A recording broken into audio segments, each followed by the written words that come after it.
ABC News, I'm Sherry Preston. Bargain hunters may be looking to buy some stocks early this morning. Futures pointing to a slightly higher open after the huge sell-off on Wednesday. The Dow seeing its biggest drop in more than a year amid questions about what the Fed will be doing with interest rates. It's keeping rates steady for now, but there are 3 Fed governors who have voted to raise rates in September.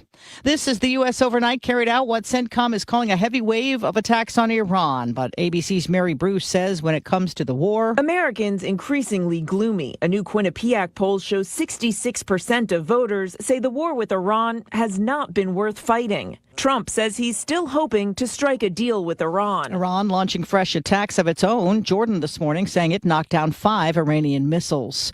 With 2 Republican senators still not fully on board with Todd Blanche's nomination to get the Attorney General job permanently, the Senate Judiciary Committee has postponed a vote that was set to take place today.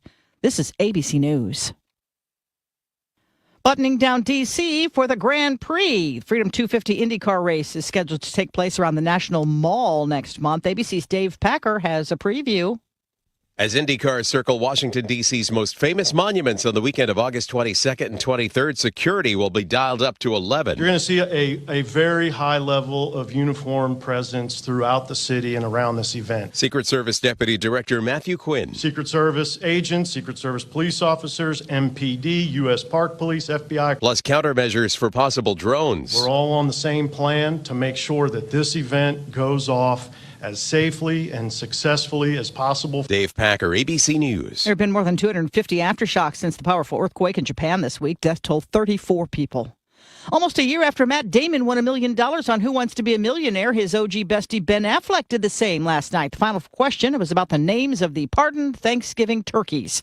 Sherry Preston, ABC News. It is 6:02 and it's clear. 67 degrees in downtown St. Louis. I'm Debbie Monterey. And I'm Tom Ackerman. St. Louis City is hearing an appeal conditional use permit to turn the warehouse behind the Armory into a data center.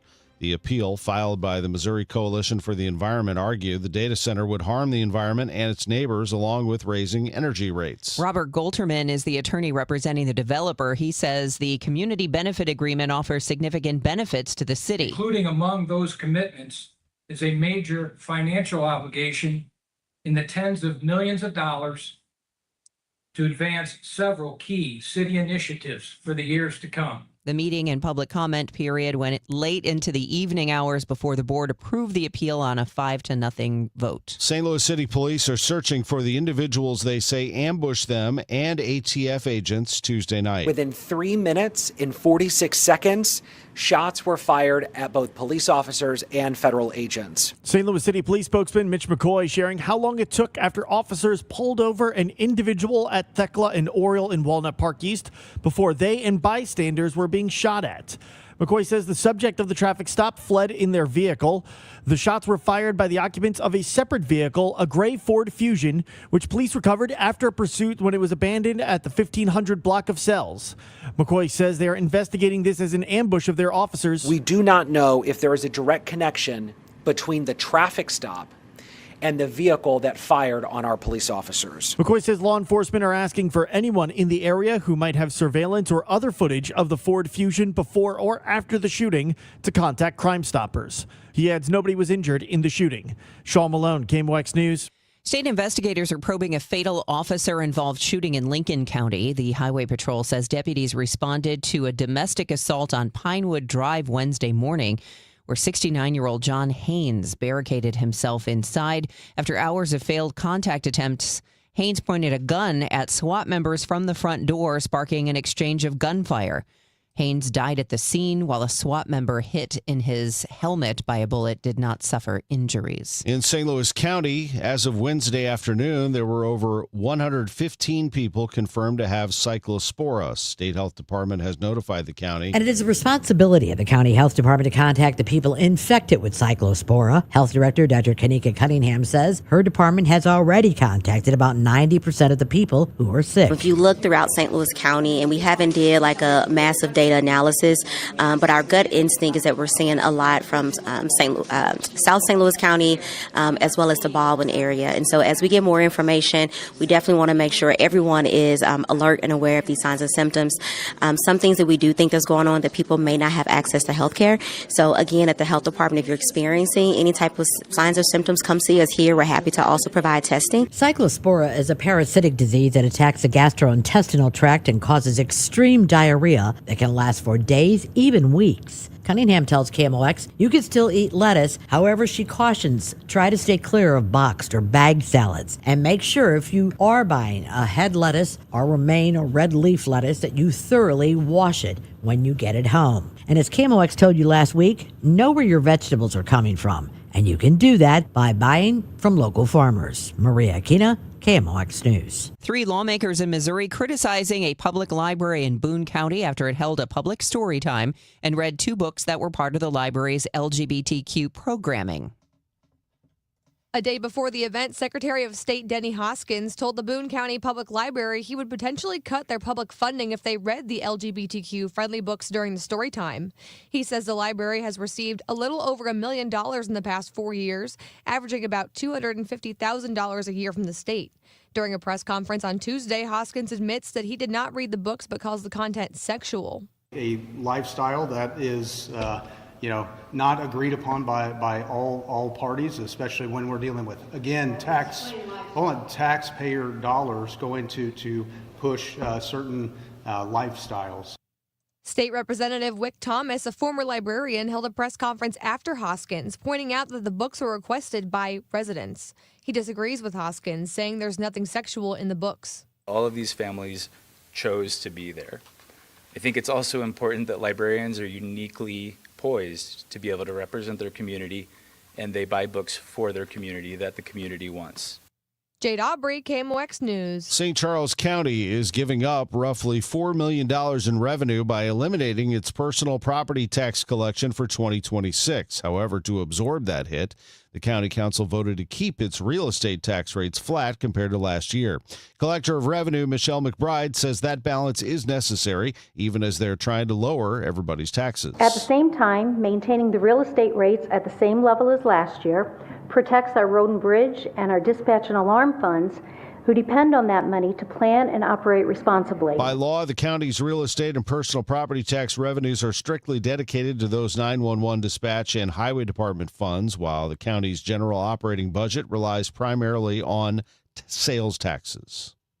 It's going on 6:08, and when we come back, we'll take a look at the roadways and the weather as well. Stay with us here on KMOX. Registered lobbyist Mike Deering is not the kind of guy you want in the state Senate. Did you say he was a registered lobbyist? Sure did. When conservatives like Tricia Burns tried to pass a bill to take back the 300,000 acres in Missouri allowed to be controlled by China, lobbyist Mike Deering testified against it. When conservatives like Tricia Burns fought alongside Missouri cattlemen to require foreign beef to be labeled, lobbyist Mike Deering testified against that too. While conservatives like Tricia Burns are fighting to protect your farmland from being paved over by data centers, lobbyist Mike Deering described Google's Montgomery County hyperscale data center as a very positive thing. Deering also endorsed liberal Democrat Chris Koster for governor and openly mocked President Trump. Registered lobbyist Mike Deering, anti-Trump, pro-Democrat, bought out by foreign ag interest, and in love with data centers. Take down Data Center Deering on August 4th. Vote America First conservative warrior Tricia Burns for state senate. Paid for by Mo Constitutional Conservative Council PAC, Scott Lady Treasurer.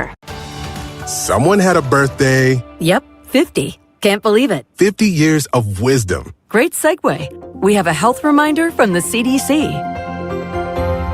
Pneumococcal vaccination is recommended for adults 50 or older. Says here, we're over 6 times more likely to be hospitalized with pneumococcal pneumonia than adults under 50. I don't love those odds. Same. Look what I found. Pfizer's Prevnar 20 is proven to help protect adults against pneumococcal pneumonia and invasive pneumococcal disease in just 1 dose, and millions have already gotten it. Continued approval may depend on a supportive study. Don't get Prevnar 20 if you have a severe allergy to its ingredients. A weakened immune system may lower your response. Common side effects include injection site pain and swelling, fatigue, headache, muscle, and joint pain. For full prescribing information, please call 1-855-213-2138.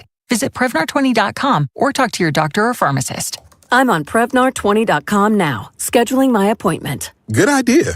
And happy 50th. This hour of Total Information AM is sponsored by Gamma Tree Experts. I'm Ultima Morgan of Morgan & Morgan. Every time one of my children started driving, it was terrifying. Thousands of accidents happen across the country. We see it every day. If you've been injured in a car accident, call us. Dial # law or visit forthepeople.com for an office near you.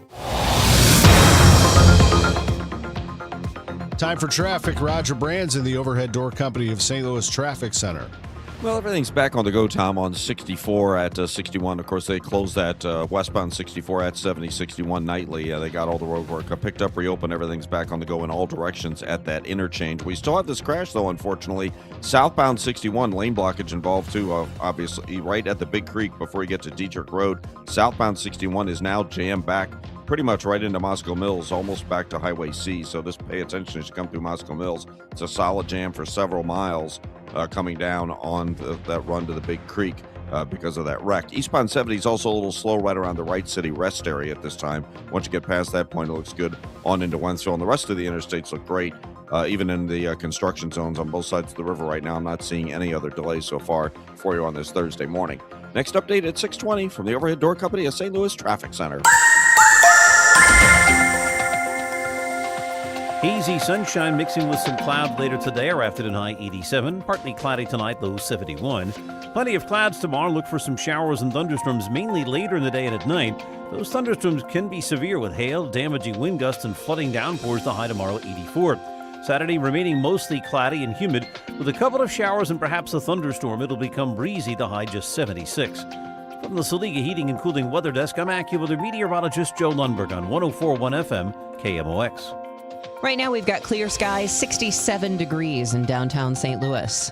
The CEO of Panera is from Massachusetts. St. Louis County Executive Sam Page on Monday's announcement that Panera is moving its headquarters out of St. Louis and to Massachusetts. He wants to be close to home. That makes as much sense as anything else in the economic environment.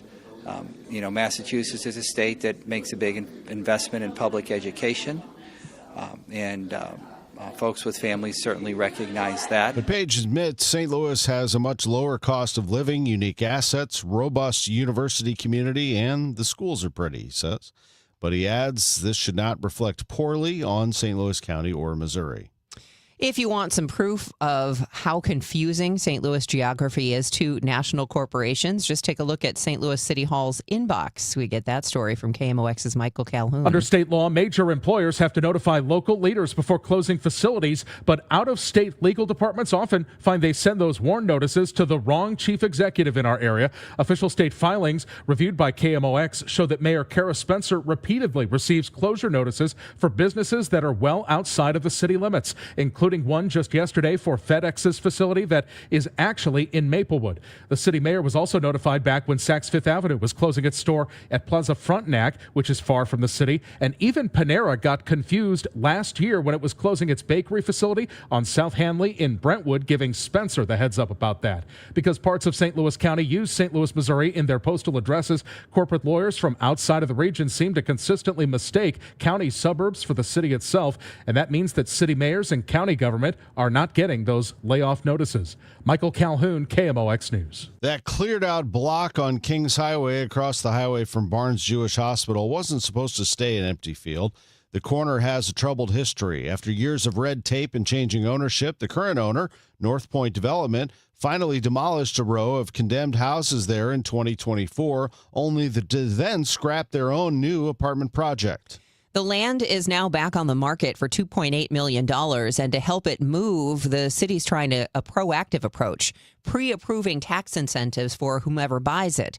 LCRA Commissioner Sean Spencer says this ensures the next buyer doesn't hit a brick wall. Everybody kind of knows the background that's been well documented, that there was a proposal here, but it took so long to get an agreement done that it basically collapsed. And I really appreciate the fact that SLDC is putting forward this proactive redevelopment strategy. Whoever buys the property gets 10 years of property tax abatement, which bumps up to 15 years if they include affordable housing. What a night at 700 Clark Street, Busch Stadium in downtown St. Louis. It started out as a great night for the Cubs. Gastelum with the pitch. A swing, and there's a high fly ball, deep right field, and that is long gone. In the Cardinal bullpen, a 2-run homer for Pete Crow Armstrong. The Cubs lead 2-0 in the 10th.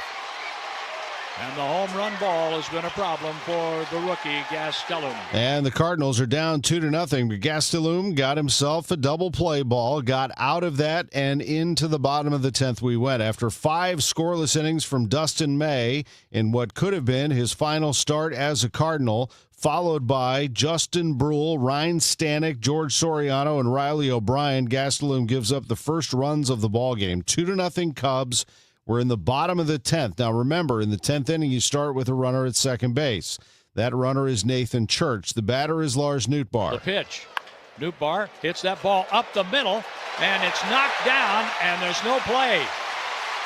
Nico Horner at second base was able to get a glove on it, and the Cardinals have runners at first and third with nobody out. They have some life. A walk to J.J. Weatherholt loads the bases for Jordan Walker. Now the pitch. Walker chops that one up the third base line. It is a fair ball. Bregman steps on third to get a force out, and the Cardinals get a run in. It's 2-1 Cubs. And the batter is Ivan Herrera. A double, a single tonight for Ivan Herrera. Herrera swings, and he drives that one. It goes to the gap in left center field. The ball gets down. It goes to the wall. We're tied. Walker around third. The throw to the plate. It's a Redbird winner! A Redbird winner! Light up the night in downtown St. Louis. The Cardinals came back with 3 in the 10th inning to beat the Cubs 3-2. I mean, it feels great. You know, being able to come 2-0 right there in the last inning. You know, it's huge for the guys. I mean, we pitched really good today. We couldn't score some runs, but we did at the end. You know, shout out to the guys for a good game. Take me through your approach at the plate during that at-bat.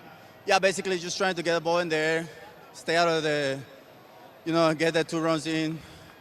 You know, I got a good pitch to hit right in the middle. I execute really good. Did you know Jordan was going to score from first the second it was off the bat? I mean, I hit it pretty good. I saw in the gap, man. He's really fast. So I keep saying score, score, score, score. He hit it. I mean, this guy's 6'8", he just runs really fast. So I was pretty sure he was going to score there.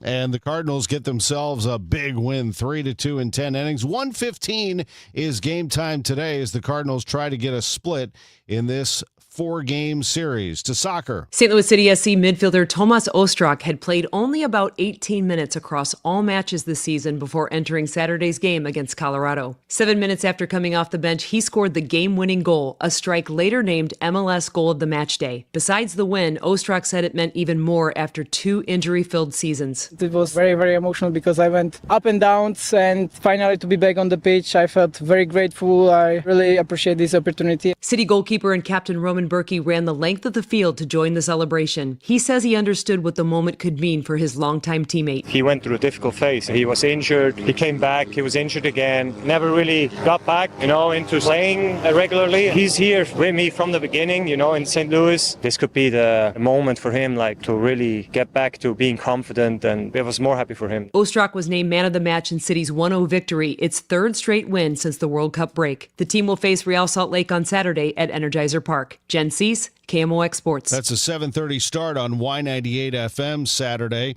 This report sponsored by Rawlings. Visit the Rawlings Experience at Westport. I'm Tom Ackerman on the home of the Cardinals, 104.1 FM, KMOX. Can you believe politicians nearly doubled state spending since 2019? Yeah, that's twice the rate of inflation. What do we get for all that extra spending? Nothing. Yeah, and get this, over 200 loopholes are buried in our tax code, written by lobbyists for wealthy corporations. Our tax code is rigged against us. We get taxed on our paycheck, our home, everything we buy. I guess somebody's got to pay for all that spending. That's why we need Amendment 5. It puts politicians on a leash. Forces them to cut taxes and control spending, whether they like it or not. Amendment 5 closes the loopholes, eliminates income taxes, cuts property taxes, and gives $3,000 a year to average working families. We decide. not the politicians. Amendment 5 is the biggest tax cut in Missouri history. I'm voting yes on Amendment 5. Paid for by Missouri Promise PAC. Mark Ellinger, Treasurer. Man, I love this place. I've been surfing here since I was a kid. Now, seeing my grandson out on the water, it means everything to me. Watching him and taking in the blue waves, the sea breeze, the blurry horizon. If you have geographic atrophy, or GA, subtle changes in vision could mean it's progressing toward irreversible vision loss. Izervay is proven to slow GA progression and could help preserve your vision for longer, so you may keep seeing the world around you. Izervay, or avacincaptad pegol, is an eye injection. Don't take it if you have an infection or active swelling in or around your eye. Izervay can cause eye infection, retinal detachment, or increased risk of wet AMD. Izervay may cause blood in the white of the eye, blurred vision, or a temporary increase in eye pressure. Do not drive or use machinery until vision has recovered after an eye injection or exam. Ask your retina specialist how you can slow your GA with Izervay. To learn more, call 1-855-IZERVAY or go to izervay.com. Paid for by Astellas Pharma. Total Information AM. Debbie Monterey, Megan Lynch, Tom Ackerman on 104.1 FM KMOX. 6:21, time for traffic and weather. Let's start here with Roger Brand, who joins us from the Overhead Door Company of St. Louis Traffic Center.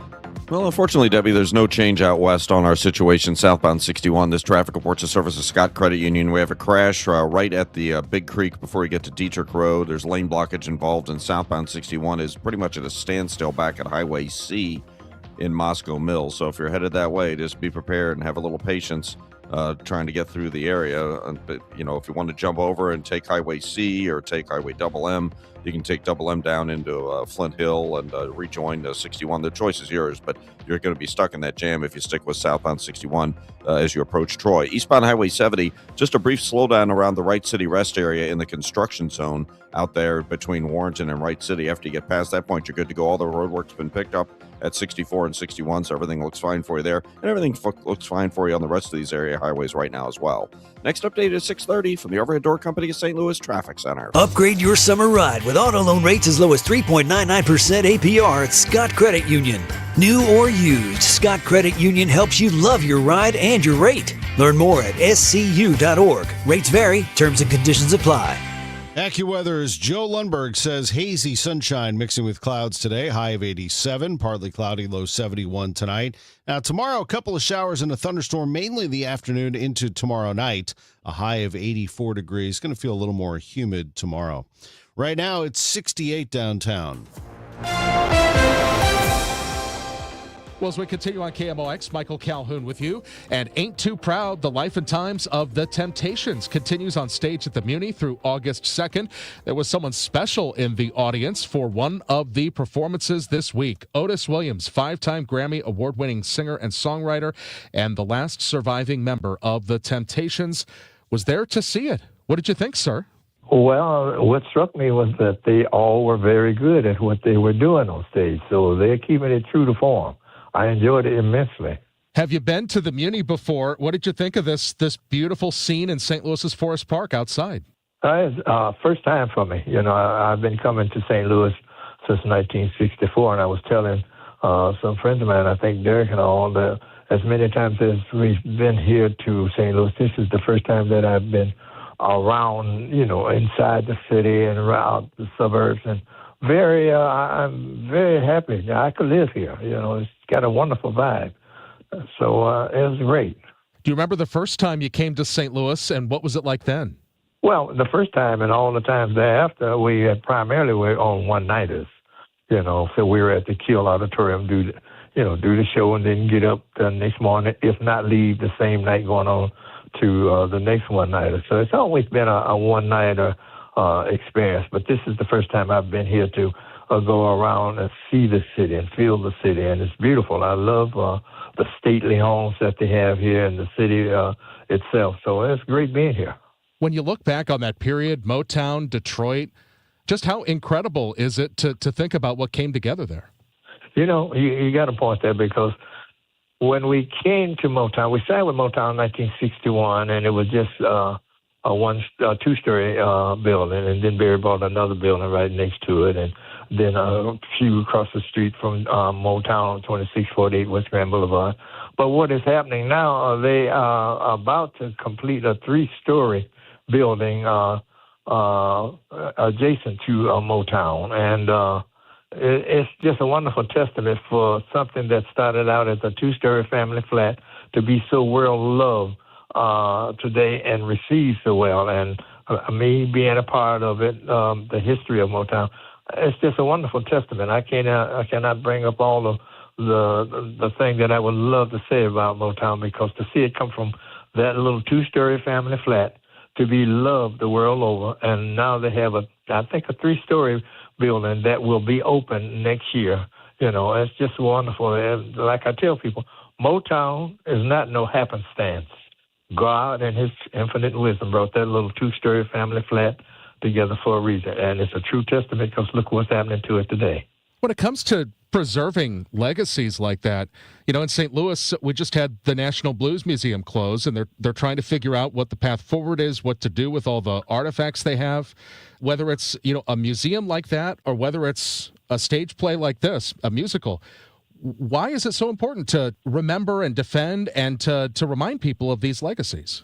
Well, it depends on if the legacy has been that impactful for it to take on the thing that Motown is taking on, So it's a very gray area. It just depends on who it is, what it is, and how it is. Motown has been so received over the world, throughout the world, that it was like almost an easy answer to continue. And I must give credit to Barry's oldest sister, Miss Esther Edwards. She's the one that started the museum in Detroit. And look at it now from that. Aside from the music that Motown is known for, Miss Edwards was responsible for retaining a lot of artifacts. I gave them the 4-headed microphone that we were known for. They have that there. So it just depends on what it is for them to want to pursue, making it that kind of, instrumental for it to become that kind of, something of note like that. Well, Otis Williams, thank you so much for taking the time to be with us and talk with us here on KMOX in St. Louis. We appreciate it, sir. Well, I appreciate you also, and it's been my pleasure. And again, Ain't Too Proud, The Life and Times of the Temptations, the Muni premiere, runs through August 2nd. It is 6:27. The time check is sponsored by Jerry Kelly Heating, Air Conditioning, Electrical, and Plumbing. It's time for a $98 AC tune-up. JerryKelly.com. Someone had a birthday. Yep, 50. Can't believe it. 50 years of wisdom. Great segue. We have a health reminder from the CDC. Pneumococcal vaccination is recommended for adults 50 or older. Says here, we're over 6 times more likely to be hospitalized with pneumococcal pneumonia than adults under 50. I don't love those odds. Same. Look what I found. Pfizer's Prevnar 20 is proven to help protect adults against pneumococcal pneumonia and invasive pneumococcal disease in just 1 dose, and millions have already gotten it. Continued approval may depend on a supportive study. Don't get Prevnar 20 if you have a severe allergy to its ingredients. A weakened immune system may lower your response. Common side effects include injection site pain and swelling, fatigue, headache, muscle, and joint pain. For full prescribing information, please call 1-855-213-2138. Visit Prevnar20.com or talk to your doctor or pharmacist. I'm on Prevnar20.com now, scheduling my appointment. Good idea. And happy 50th. Let me tell you something about insurance. When you sign your insurance policy, for some brokers, that's the finish line. Handshake, commission, done. Then you may not hear from them again until it's time for renewal. But your business runs all year, so do the gaps and the risk. So go to Supersure.com. If your company has more than 25 employees, whether you're the owner, CFO, or HR manager, it can be too complex to just go buy a policy online. Supersure is the super agency built for you, licensed in every state for your business insurance and employee benefits, all with year-round support for you and your team. At Supersure.com, you can access tools like fine print facts. It'll translate your current policy into plain English so you see what's covered and what's not. Plus a business value calculator so you can estimate what your business is worth so you know what actually needs protecting. Go to Supersure.com. One super agency, one powerful platform, all your policies in one place. Supersure.com. That's Supersure.com. Paid for by Supersure Insurance Agency, LLC, a licensed insurance agency. I'm Bill Eigel. I'm a no on data centers.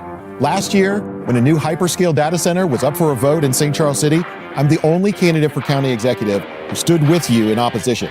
Meanwhile, Steve Ellman was writing op-eds in support of data centers. In fact, he spent $400,000 of your taxpayer money to identify 6 locations just for data centers in St. Charles County.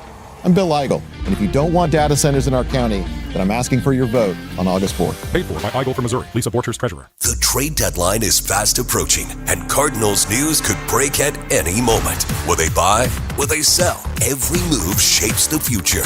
Stay with KMOX Sports for breaking news, trade rumors, and expert analysis. KMOX is where you hear from the people making it. There are things that pop up within a couple hours of the deadline that didn't seem to be at all possible. On air, on X, at KMOX Sports, the voice of your Cardinals. KMOX. At 6:30, sunny and 67 degrees downtown at the Arch. I'm Tom Ackerman. I'm Debbie Monterey, and this is Roger Brand in the Overhead Door Company of St. Louis Traffic Center. Well, we still got our trouble on 61, unfortunately, folks, and I found out a little bit more information. It's an overturned tractor-trailer crash that was hauling produce, food, southbound 61. This is the crash that's at right at the Big Creek between John Creech and Dietrich Roads. So still have lane restrictions. They're offloading the semi, and oddly enough, they can't locate the driver, or at least as of about an hour ago, they couldn't locate them. So I'm not sure what the situation is there with that. But again, it's a tractor-trailer crash. That's why it's taken a while to clear. And southbound 61 is pretty much at a standstill back at Highway C in Moscow Mills. So you may want to jump on C or double M there. Or if you're up closer to 47, maybe take that over to 79 or some other way if you know the local roads better to get around that. Seeing a little bit more of a backup as well on eastbound 70. It's more stop and go now through that work zone around the Wright City rest area. Once you get into Wright City, though, you're back on track. The rest of these area highways don't look bad. The ramps, North 55 getting onto North 270 look a little slow down south. Things are still okay on the Illinois side. No delays on your area interstates as of this time. Next update at 6:40 from the Overhead Door Company of St. Louis Traffic Center. It is going to be a pretty nice day today. Hazy sunshine, 87 degrees, and then tomorrow a high of 84 degrees, although we'll be looking at mostly cloudy skies and maybe a couple of showers and thunderstorms in the afternoon and evening tomorrow, some with hail and damaging winds, maybe flash flooding. Then Saturday, high of 76 degrees. That's the high. And again, we could see some showers and thunderstorms. Right now, it's clear and 67. 3 people are injured following an overnight stabbing. It happened at an abandoned school at 15th Street and Carr Street in North St. Louis. KMOV reports police found 3 men with stab wounds at the scene. 1 victim is in critical condition and the other 2 are stable. Multiple people were detained at the scene. A St. Louis County man is charged with stealing copper wire and causing an apartment complex to flood. Michael Wright has been charged with 2 counts of second-degree burglary after he admitted to the theft, which flooded and caused massive damages to vacant apartments. His hearing is set for August 31st. An appeal of the data center to be built in the warehouse behind the Armory is... The Missouri Coalition for the Environment is arguing the data center will harm the environment, raise energy rates, and make people sick. Robert Golterman, the attorney representing the developers, David Lambiaso, argues those concerns are not based in evidence. It is important that this board focus its review on actual evidence and not speculation or conjecture, which is essentially what appellants are offering. The Missouri Coalition for the Environment is asking the conditional use permit be rescinded and only reissued with stricter protections. Sean Malone, KMOX News. The appeal was unanimously approved late last night. More than 140 local logistics workers are facing layoffs as FedEx prepares to consolidate its St. Louis operation. State filings confirm the permanent shutdown of its ship centers in Earth City and on South Hanley as of September 28th. This impacts 75 full-time employees in Earth City, 68 in Maplewood. FedEx says affected staff were told about this in April and are eligible for transfer or severance. What's interesting in light of our city-county government's debate is that out-of-state FedEx legal team sent the official warrant filing for the Maplewood facility to St. Louis City Hall instead of Maplewood or St. Louis County officials. The news is sponsored by Michael's Flooring Outlet, the flooring experts, michaelsflooringoutlet.com. It is 6:34. There's a saying, it takes a group of good men to build a barn, and only one to tear it down. Well, a few Jeff City politicians are at it again, tearing things down with Amendment 5 and Amendment 4. No on 5 and 4. 5 takes our money with higher sales taxes, higher taxes on gas, guns, and groceries, a sales tax hike on rent and diesel, seed and feed.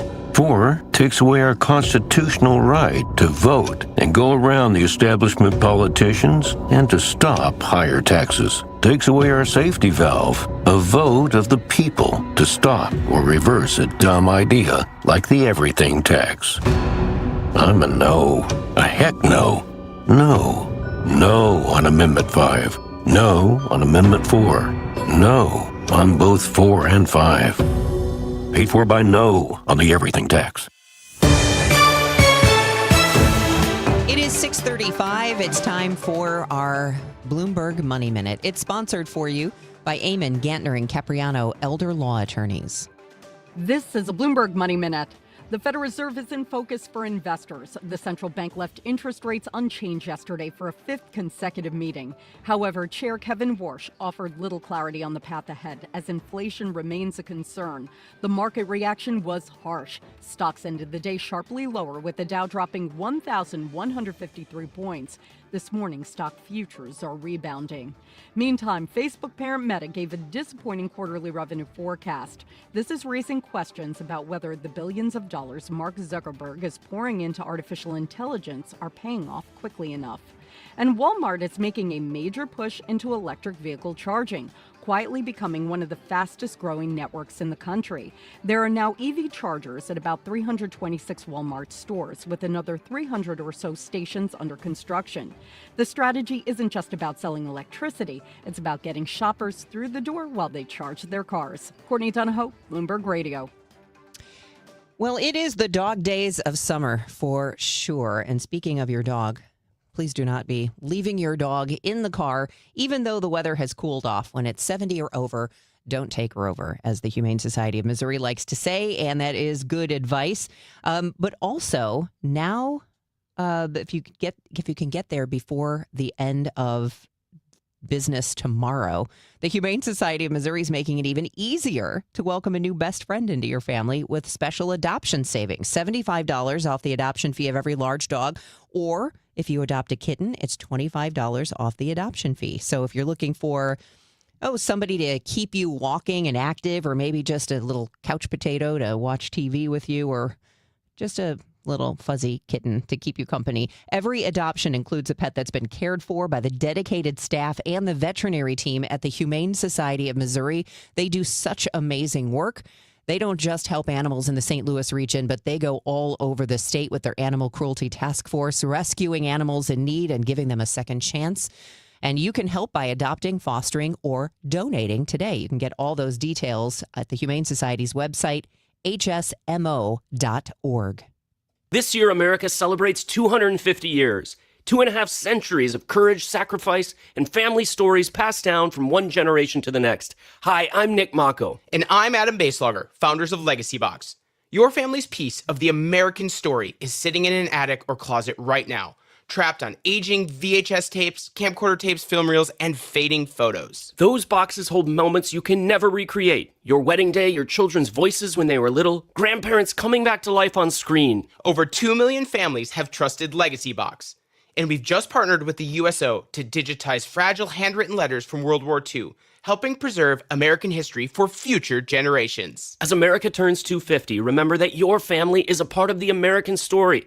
Preserving those voices, faces, and moments is a part of your responsibility to the next generation. Don't let them disappear on your watch. Visit legacybox.com/radio for our amazing America 250 sale. That's legacybox.com/radio to save. In a county full of slick politicians, one man never got the memo. Jake Zimmerman. He may not be cool, but as county assessor, Zimmerman delivered. Here's Jake. I stopped casinos taking money from our schools. and cracked down on wealthy developers dodging taxes. The St. Louis American called his office a model of respectful competence, and the Post-Dispatch just endorsed Zimmerman in his campaign for county executive for his pledge to take the drama out of county government. As county executive, he'll make life more affordable and stand up to MAGA's attacks on our rights. I'm not flashy, but I get results, and I've got your back. Then there's Brian Williams. Williams voted with MAGA Republicans to open the door to extreme abortion bans, and now MAGA is bankrolling Williams with $150,000 in donations. Brian Williams and MAGA can't be trusted. Jake Zimmerman is on our side. Paid for by Citizens for Jake Zimmerman. Jeannie Kirkton, Treasurer. And Doug. Limu and I created a trick to help you remember that you can customize your car insurance and save with Liberty Mutual. You see, the shirts Limu and I wear are yellow, and yellow is the color of lemons. And lemons grow on trees, and trees provide oxygen. And oxygen helps us breathe, and breathing is how you live. And you can live more life when you save money by customizing your car insurance. I agree, Limu. It's really quite simple. Only pay for what you need at libertymutual.com. Liberty, liberty, liberty, liberty. Nothing makes a gathering great like Eggland's Best Eggs. They're just so delicious with better nutrition, too. For us, it's eggs any style, as long as they're the best. Eggland's Best. Better taste, better nutrition, better eggs. Today, The Cards, the Cubs, Ameren Total Access 1220. First pitch 115. Cardinals Radio, 104.1 FM, KMOX. All right, it's 6:40, and we owe you a check of the roadways and the weather. Roger Brand is keeping his eye on things. He is in the Overhead Door Company of St. Louis Traffic Center with the very latest. Well, we still have a trouble out to the northwest in the Westplex, Debbie, unfortunately. This traffic reports the service of Steve Butts and the entire Crawford Butts family. That's the crash on southbound 61. It turns out it's an overturned semi, a loaded food truck that crashed southbound 61 right near the Big Creek between John Creech and Dietrich Road. So they have lane restrictions, obviously, while they try to offload it and then remove it. It's a solid jam back into Moscow Mills. You can take C to the east, Double M south down to Scott and Meddy Roads into Flint Hill on Highway P. Probably makes the most sense. If you're going to take Highway J to the west, just be advised J is closed at the Big Creek for bridge work, so you won't be able to get all the way through there. Eastbound Highway 70 Midway in from Warrenton to the Wright City rest area is backed up in that work zone. Once you get past that point, it looks good through Wright City and beyond. Northbound 55, the right lanes north of Butler Hill are a little busy. Illinois drivers still have a good run going, headed for the bridges. As America celebrates its 250th anniversary, Steve Butts and everyone at Crawford Butts Insurance wish everyone a safe and joyful summer. Proudly serving the community for generations. Happy 250th, America. Next update at 6:50 from the Overhead Door Company of St. Louis Traffic Center. It's 6:42, and say good morning once again to our AccuWeather meteorologist, Joe Lundberg. It looks nice out the windows of Studio B. So far, so good, Debbie. Starting out upper 60s, low 70s with clear skies and sunshine. That sunshine will start to mix with some clouds today, and it will be a warm day. We're expecting a high this afternoon to get to 87. Then tonight will be partly cloudy with an overnight low somewhere closer to the 70-degree mark. Tomorrow, though, it's not going to be as nice. There'll be an increase in clouds throughout the day, and we expect some showers and thunderstorms to move in from the north and west. They'll be most numerous tomorrow afternoon into tomorrow night. And there is a threat for severe weather, damaging winds, hail, and, of course, flooding downpours. The high about 84. Even Saturday, I think, is unsettled. A lot of clouds. That keeps us in the 70s again. We don't do that very often at this time of the year, but we're going to do it again on Saturday with scattered showers and maybe a thunderstorm. But behind this feature, it's humid for Sunday, but the clouds break for some sunshine. We'll get into the low 80s, mid-80s with more sun than clouds Monday. Still a chance for a shower. Right now, 68 at St. Peter's, 70 in Florissant with that sunshine at 72 downtown at the Arch. From the Saliga Heating and Cooling Weather Desk, I'm AccuWeather meteorologist Joe Lundberg on 104.1 FM, KMOX. All right, thank you, Joe. It is now 6:43. In a late evening announcement, the Senate Judiciary Committee chose to postpone its meeting to vote on Todd Blanche's nomination for Attorney General, which was scheduled to take place tomorrow morning. The decision reportedly comes after key Republicans indicated they would not support Blanche's bid without written assurances from the Justice Department on the Trump IRS settlement. A new wave of U.S. strikes hitting dozens of targets across Iran. Saudi Arabia now entering the fight, joining the U.S. to fire missiles at Iranian-backed militias in Iraq. Just days ago, Trump said the U.S. and Iran were in very deep talks, which he described as very friendly. but the U.S. launching a barrage of powerful new attacks hours after the president leveled that threat. New polling tonight last night shows Americans becoming increasingly concerned about the cost of living since the start of Trump's war in Iran. The national average for a gallon of gas is now $4.08. That's back where it was in June before the Iran war ceasefire was announced. And with prices also going up for other staples like groceries, a new Reuters poll finds nearly 60% of Americans now describe the economy as weak. The Federal Reserve officially holds its target rate steady, taking a look at previous monthly data that showed price hikes starting to trail off across the economy. However, Stifel Director of Investments Eric Roberts says fresh global conflict could quickly derail that stability. Now, that may all be coming undone as we speak because oil prices have been pushing higher again amid those renewed tensions in Iran. So when we get to the next Fed meeting, we may have more to talk about as far as interest rates are concerned. Following the announcement, bond yields immediately ticked higher. When it comes to increasing construction employment, the St. Louis region was second in the nation over the past year, according to federal labor data. The Associated General Contractors of America says employment in the St. Louis region for construction was up 16% from June of last year to this year, from just under 81,000 to more than 93,000 jobs. Only the Houston area added more jobs in that year timeframe. Despite the good news, the association's Ken Simonson says there are a number of things that could put the brakes on job growth, including resistance to new data centers, future federal transportation funding, the loss of workers who are being arrested or deported, and volatile prices for materials. It is now 6:46, and one of St. Louis. We'll take a break here, and we've got sports on your way. This is Total Information AM. Congress doesn't need more politicians. For nearly 30 years, Joan Von Dross dedicated her life to helping students learn, grow, and succeed. Now she's running for Congress to fight for lower healthcare costs, stronger public schools, and a more affordable future for Missouri families. Teachers solve problems. Politicians play politics. I'm Joan Von Dross, Democrat from Missouri CD2, and I approve this message. Vote for me on August 4th. Paid for by Von Dross for Congress. I'm Tom Ackerman, Who's Hot, Who's Not, sponsored by St. Louis Composting, Growing Gardens, and Making Memories. Let's get the latest from our broadcasters after a great night at the ballpark. Woodline Claiborne, I'm John Rooney. Last night at Busch Stadium, you like game winners? I love game winners, especially last night, starting with great pitching. And then the game, the way it ended was just incredible. This was one of the best games we witnessed at Busch Stadium last night, and hopefully it'll be the start of something good. Ivan Herrera at the plate in the 10th. Weatherholt is the tying run at second. Walker, the winning run at first. A double, a single tonight for Ivan Herrera. Herrera swings, and he drives that one. It goes to the gap in left center field. The ball gets down. It goes to the wall. We're tied. Walker around third. The throw to the plate. It's a Redbird winner! A Redbird winner! The Cardinals try to gain a split in the series today behind Andre Palante, and we're on the air at 12:20. 3-2 Cardinals in 10 last night. With more, KMOX's Matt Pauley. It seems likely that Dustin May has made his final appearance for the Cardinals this year. With the trade deadline looming, May throws 5 shutout innings against the Cubs and is embraced in the dugout with a swarm of hugs as his night and potentially Cardinals career comes to an end. Manager Oliver Marmol is appreciative of what May has done for the club since being signed as a free agent. He's done a really nice job, and he did it again tonight. He gave us 5 strong, 1 hit, and just dominated.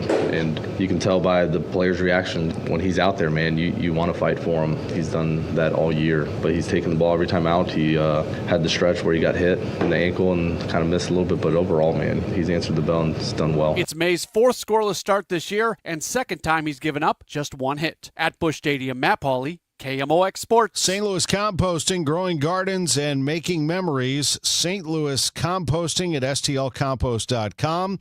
You know, we all felt that brutal Missouri drought last summer, and here we are this summer.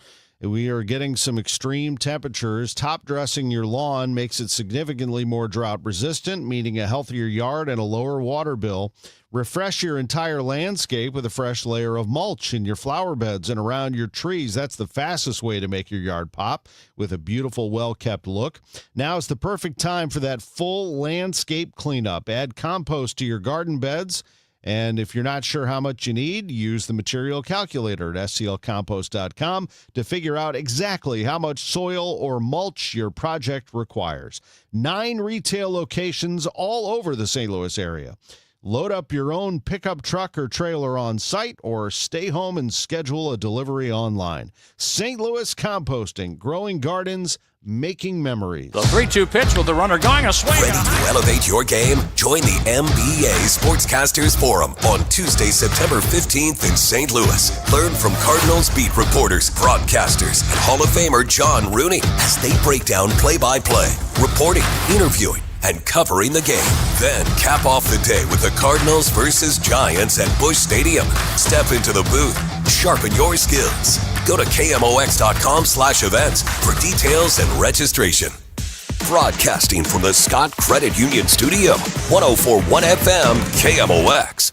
Total Information AM on 104.1 FM KMOX. It is 6:50, and this is Total Information AM for Thursday, July 30th. I'm Debbie Monterey, along with Tom Ackerman. And let's check in with Roger Brand. He's keeping his eye on things from the Overhead Door Company of St. Louis Traffic Center. Unfortunately, Debbie, there's still no change on southbound 61. This traffic reports a service of I-3 Broadband. We have this overturned semi-crash, a producer loaded with some sort of perishables at the Big Creek between John Creech and Dietrich Roads, lane restrictions, and a solid jam back into Moscow Mills.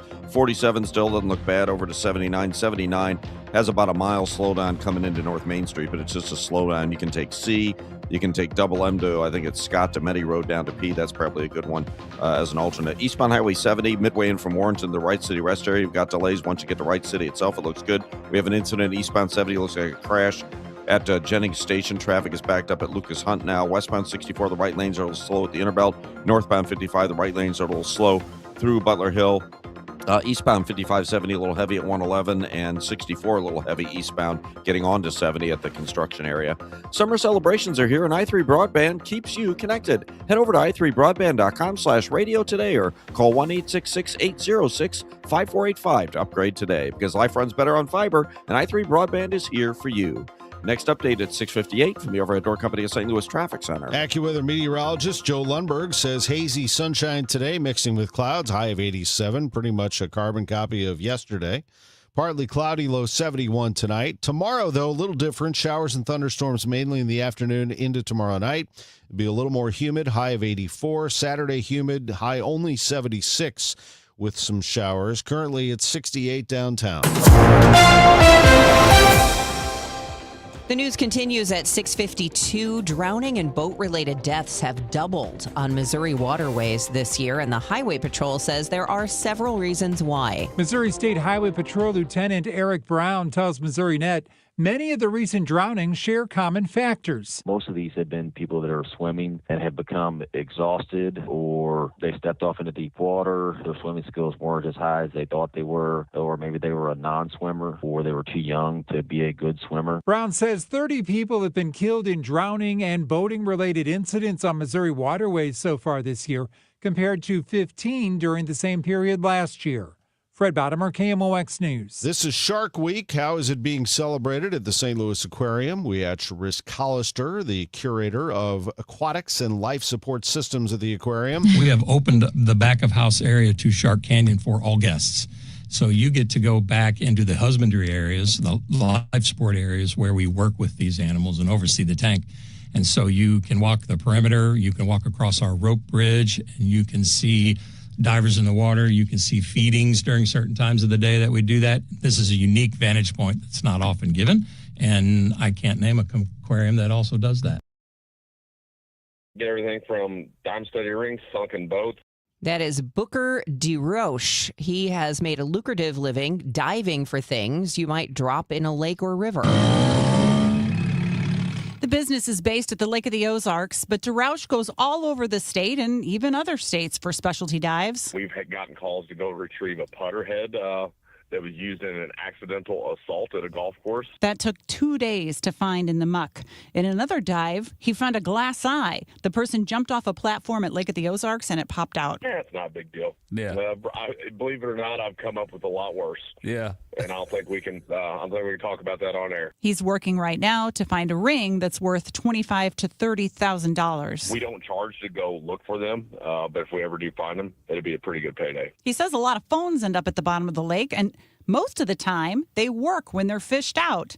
If you need help finding something, go to aquaticcowboy.com. Beth Coughlin, KMOX News. Another dog park could be coming to St. Charles County, and it could be one of the largest in the entire state. The County Council this week approved a design contract for Sundust Preserve to be built next to the park at New Melly Lakes. The land was donated to the county by Dave and Mary Jane Wolk for the purpose of a dog park. Plans for Sundust Preserve include miles of hiking and walking trails, 50 acres of off-leash areas, and a dog playground. I heard it's somebody's birthday. Birthday excitement. It's your birthday. Happy 67th birthday to our guy, Ricky Horton, Cardinals broadcaster, celebrating a birthday today, as well as former Cardinal Tom Pagnazzi. Pags is 64. Some celebrity birthdays as well. Arnold Schwarzenegger is 79. Lawrence Fishburne, 65. Lisa Kudrow, 63. Vivica A. Fox, 62. And Hilary Swank is 52. Wow. Local celebrity birthdays sponsored by Renner Garage Door, RENNER, forward and back. Chris Hankins, Kenny Joseph, Ella Emanuel Harris. Happy first birthday from your adoring Peepaw. Happy birthday wishes going out to Brian Goodwin from the Life Group. Also, Fran Levine and Lisa Bedian. This is the best birthday ever. I'm Tom Ackerman with this month's Siteman Cancer Center Spotlight. We are discussing bone cancer. July is Bone Cancer Awareness Month, and visiting with us is Dr. Angela Herbie, medical oncologist at Siteman Cancer Center. Dr. Herbie, thank you very much for being with us. Thanks for having me. Let's start with a sarcoma. What is a sarcoma? So sarcomas are cancers that start in either bone or the soft tissues that hold our bodies together, like cartilage, fat, muscles, nerves. First of all, I think people say sarcomas are bone cancers, but it's really a group of about 100 different types of rare cancers, and there's about 15,000 new cases per year. And sarcomas account for only about 1% of cancers in adults, but they make up about 20% of cancer diagnoses in children. Dr. Angela Herbie with Siteman Cancer Center. I'm Tom Ackerman. Thanks to Siteman Cancer Center, national leaders in cancer. For more information, visit siteman.washu.edu. New Game Plus with Oxy makes your laundry smell incredible and fights stubborn smells, like the ones your dog Biscuit brought into your freshly made bed last night. But you washed that all away with Game, and now you're drifting asleep to the scent and sound of waves. Ah, nope, that's the dog licking your ear. Biscuit. It just might be our greatest scent ever, now with odor-fighting power. New Game Plus with Oxy. When Donald Trump needs conservative votes to help pass his agenda for Missouri, Representative Trisha Burns never answers the call. Trisha Burns has missed 370 votes. Burns is bucking President Trump's priorities. Burns did not vote to stop DEI initiatives, prevent China from owning Missouri land, defund Planned Parenthood, and Burns did not vote to ban boys from girls' sports. Trisha Burns not showing up for Missouri and President Trump. Instead, Trisha Burns spends her time pulling pranks on the Suicide Prevention Hotline. Yes, you heard that right. Trisha Burns lied to the police and staged a fake suicide emergency. She sent a series of messages to the hotline and said she, quote, had a gun to her head, end quote. When she got caught, she said there'd be no consequences because she's a politician. By August 4th, vote to show Trisha Burns that there are consequences to being bad at your job. Let's Go Brandon PAC paid for and is responsible for the content of this advertising. Not authorized by any candidate or candidates committee. Chris Foss, Treasurer. It is 6:58. Here is Roger Brand in the Overhead Door Company of St. Louis Traffic Center. Well, we still have our big jam on southbound 61, Debbie. That crash and overturned semi right near the Big Creek between John Creech and Dietrich Roads has lane restrictions and a solid jam. It hasn't gotten any worse recently. It's jammed right as you get into Moscow Mills proper, so a bumper-to-bumper jam there on southbound 61. Eastbound 70, a little bit of a backup right as you approach the Wright City Rest area in that construction zone. And then we've got that crash. It looks like it's the left lane that's blocked. Eastbound 70 at Jennings Station Road. Eastbound 70 is jammed between Bermuda and Lucas Hunt now. If you want to take the inner belt down as an alternate to 64, that looks great. And eastbound 64 looks great. Both directions of 64 for that matter. Through the inner belt, there are no delays. Northbound 55 looks good coming up from Festus. On the Illinois side, everything's we're sort of getting into that 7 o'clock lull. The little delays we had on westbound 64 at 70 are gone. And eastbound 55 70 doesn't look bad east of there. Next update at 7:10 from the Overhead Door Company of St. Louis Traffic Center. I'm Sean Malone. The other night, St. Louis City police officers and federal agents were ambushed by gunfire. I'll tell you what happened coming up. I'm Debbie Monterey. When out-of-state companies try to do business in our area, even sending a note to the right city hall gets confusing. I'm Michael Calhoun with the latest. Cyclospora cases are on the rise in St. Louis County. I'm Maria Aquina with what you need to know. This is AccuWeather meteorologist Joe Lundberg. Hazy sunshine mixing with clouds today. Our high 87. Herrera swings and he drives that one. It goes to the gap in left center field. The ball gets down. It goes to the wall. We're tied. Walker around third. The throw to the plate. It's a Redbird winner! A Redbird winner! News, talk, cards. KMOX AM St. Louis. KMOX FM Hazelwood. Always live on the free Odyssey app. It's 7 o'clock. ABC News is now. ABC News, I'm Sherry Preston. Fresh attacks across the Middle East. Jordan saying it had to shoot down several Iranian missiles. Kuwait says an Iranian strike hit a Chinese company, killing one person. And CENTCOM carrying out strikes overnight after President Trump declared, "We're going to hit him very hard." That military action, one of three options that Israeli Prime Minister Benjamin Netanyahu sees for the way forward. Netanyahu spoke with ABC's Lindsay Davis around the ways forward this week. He's got basically three options. One, to indeed succeed in making a deal. Two, to continue the blockade. Three, to take military action. Anything that will produce the end of Iran's nuclear program is what we want. That's our common goal. We talked about it. Stock markets may be ready to rebound a bit after a day that saw the Dow sink by 1,100 points. Its worst sell-off in more than a year. Search teams looking for a 10-year-old swept away by floodwaters in northern New Jersey. This is ABC News. The fastest growing Ebola outbreak in history has killed more than 1,500 people in eastern Congo, marking a 50% increase in just a week. Explosive new allegations against a popular Oscar winner. He is denying it strongly, but the accusations are there. Here's ABC's Kana Whitworth. Jared Leto is facing new allegations of sexual misconduct from multiple women in the BBC documentary Jared Leto, Hollywood's Dark Secret. ABC has not independently verified these claims. 4 of the women say they were teenagers when they met Leto, who was in his 30s and 40s. Leto denying the allegations, saying in a statement, "I have never sexually assaulted anyone in my entire life. These claims are absolutely and categorically false." U-Haul is out with its mid-year statistics on who's moving where based on one-way rentals of trucks and trailers. Baby boomers are flocking to the Carolinas, according to the DIY moving company, while millennials and members of Gen X are headed to Texas and Florida. I'm Sherry Preston, ABC News. It is 7:02 and it's sunny and 68 degrees in downtown St. Louis. I'm Debbie Monterey. And I'm Tom Ackerman. We'll have the full forecast for you coming up in just a matter of moments. In the news this morning, a Board of Adjustment is hearing an appeal to the conditional use permit to build a massive data center approved for the warehouse behind the Armory. By the Missouri Coalition for the Environment. Elise Schaefer, speaking on their behalf, contends the data center, once operational, will make residents sick through low-frequency sounds, forever chemicals, and air pollution. This facility will emit air pollution that causes asthma and other respiratory illnesses. She also argues there is a great concern the massive amount of electricity consumed by this proposed data center would raise rates. She's asking the conditional use permit be rescinded and resubmitted with stricter guardrails. The attorney representing the developers argues the conditions set in the community benefit agreement with the city are thorough and extensive, adding the concerns are speculative and not evidence-based. Sean Malone, KMOX News. The board approved the appeal in a 5-0 ruling.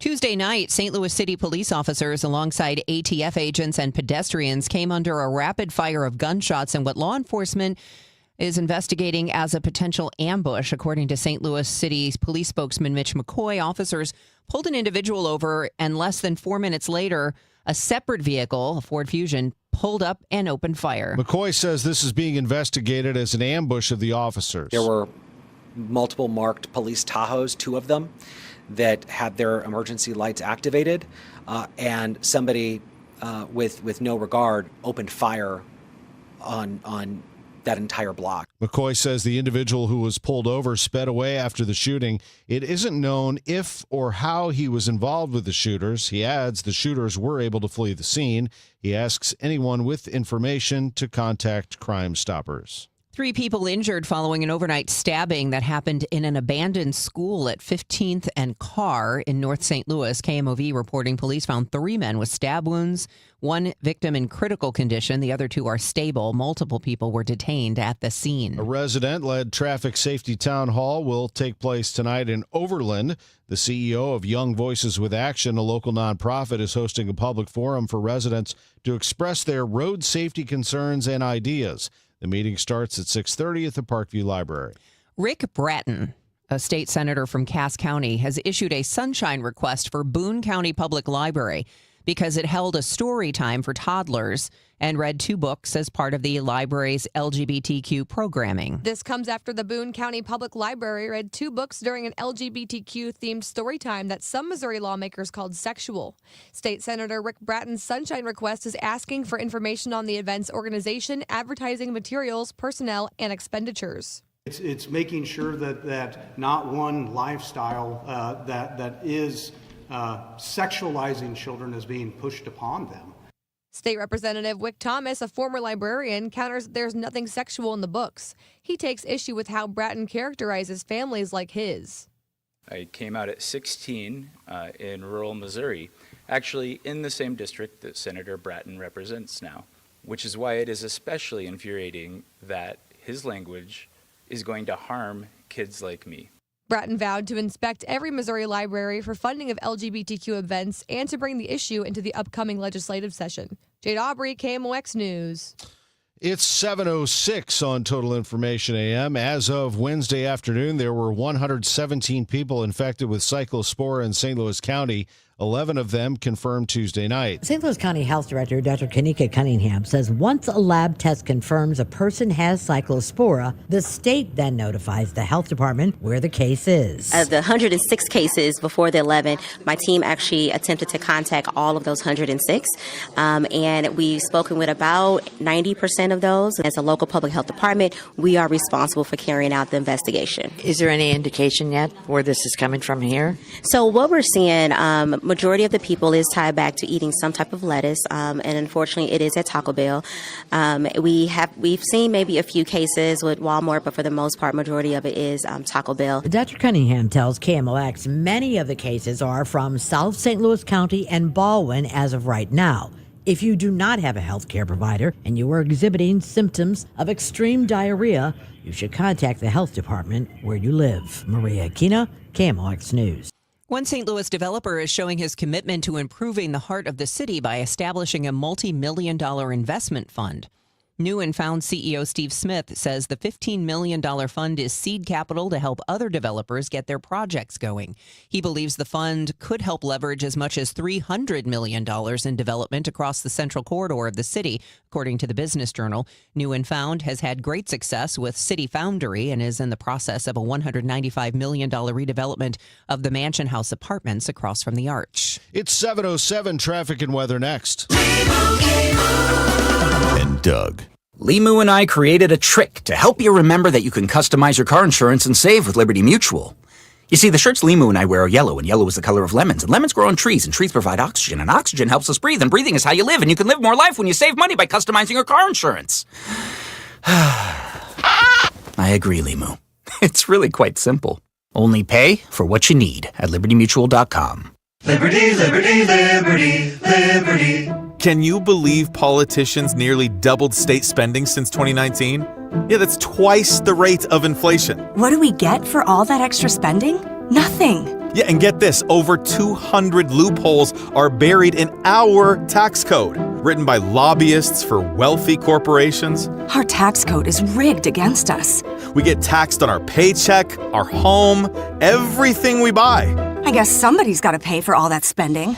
That's why we need Amendment 5. It puts politicians on a leash. Forces them to cut taxes and control spending, whether they like it or not. Amendment 5 closes the loopholes, eliminates income taxes, cuts property taxes, and gives $3,000 a year to average working families. We decide, not the politicians. Amendment 5 is the biggest tax cut in Missouri history. I'm voting yes on Amendment 5. Paid for by Missouri Promise PAC. Mark Ellinger, Treasurer. A common question I receive is, how is the market right now? It just seems so volatile. Hi, I'm Christina Straight, owner of Straight Realty. If you want to buy or sell but feel overwhelmed by the whiplash of the market, then let's talk. With over 23 years as a broker, I have the exact experience you need to help you navigate this tricky market. Call me at 314-441-4444. 314-441-ALL-4s. And remember, why pay more than two? Commissions are not regulated and are negotiable. Straight Realty is a licensed broker in the state of Missouri. The trade deadline is fast approaching, and Cardinals news could break at any moment. Will they buy? Will they sell? Every move shapes the future.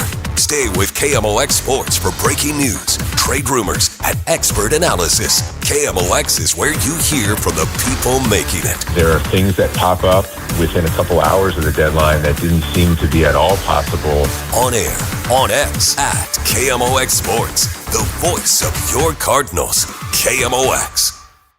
This hour of Total Information AM is sponsored by Gamma Tree Experts. 7:10, traffic and weather every 10 minutes on Total Information AM. Here's Roger Brand in the Overhead Door Company of St. Louis Traffic Center. Well, Debbie, there's still no change on southbound 61. Still a solid jam as you approach Moscow Mills, and it's at a standstill pretty much all the way down. That tractor-trailer crash that occurred before 5 a.m. at the Big Creek between John Creech and Dietrich Roads is the culprit. Produce was a truck, refrigerated tractor-trailer, so they have to offload all that and load it onto another truck and then remove it. So, again, that's still a monumental jam there, southbound 61. In fact, initially they couldn't even find the driver to that overturned semi. I'm not sure if they've located that person or not yet. Eastbound Highway 70, you've got slow traffic through the Wright City Rest area. It opens up before you get to Wright City proper. A little bit of a backup. Lucas Hunt into Jennings Station. Looks like they got the cars on the flatbed, so it's still in the left lane, but hopefully they'll clear this pretty soon.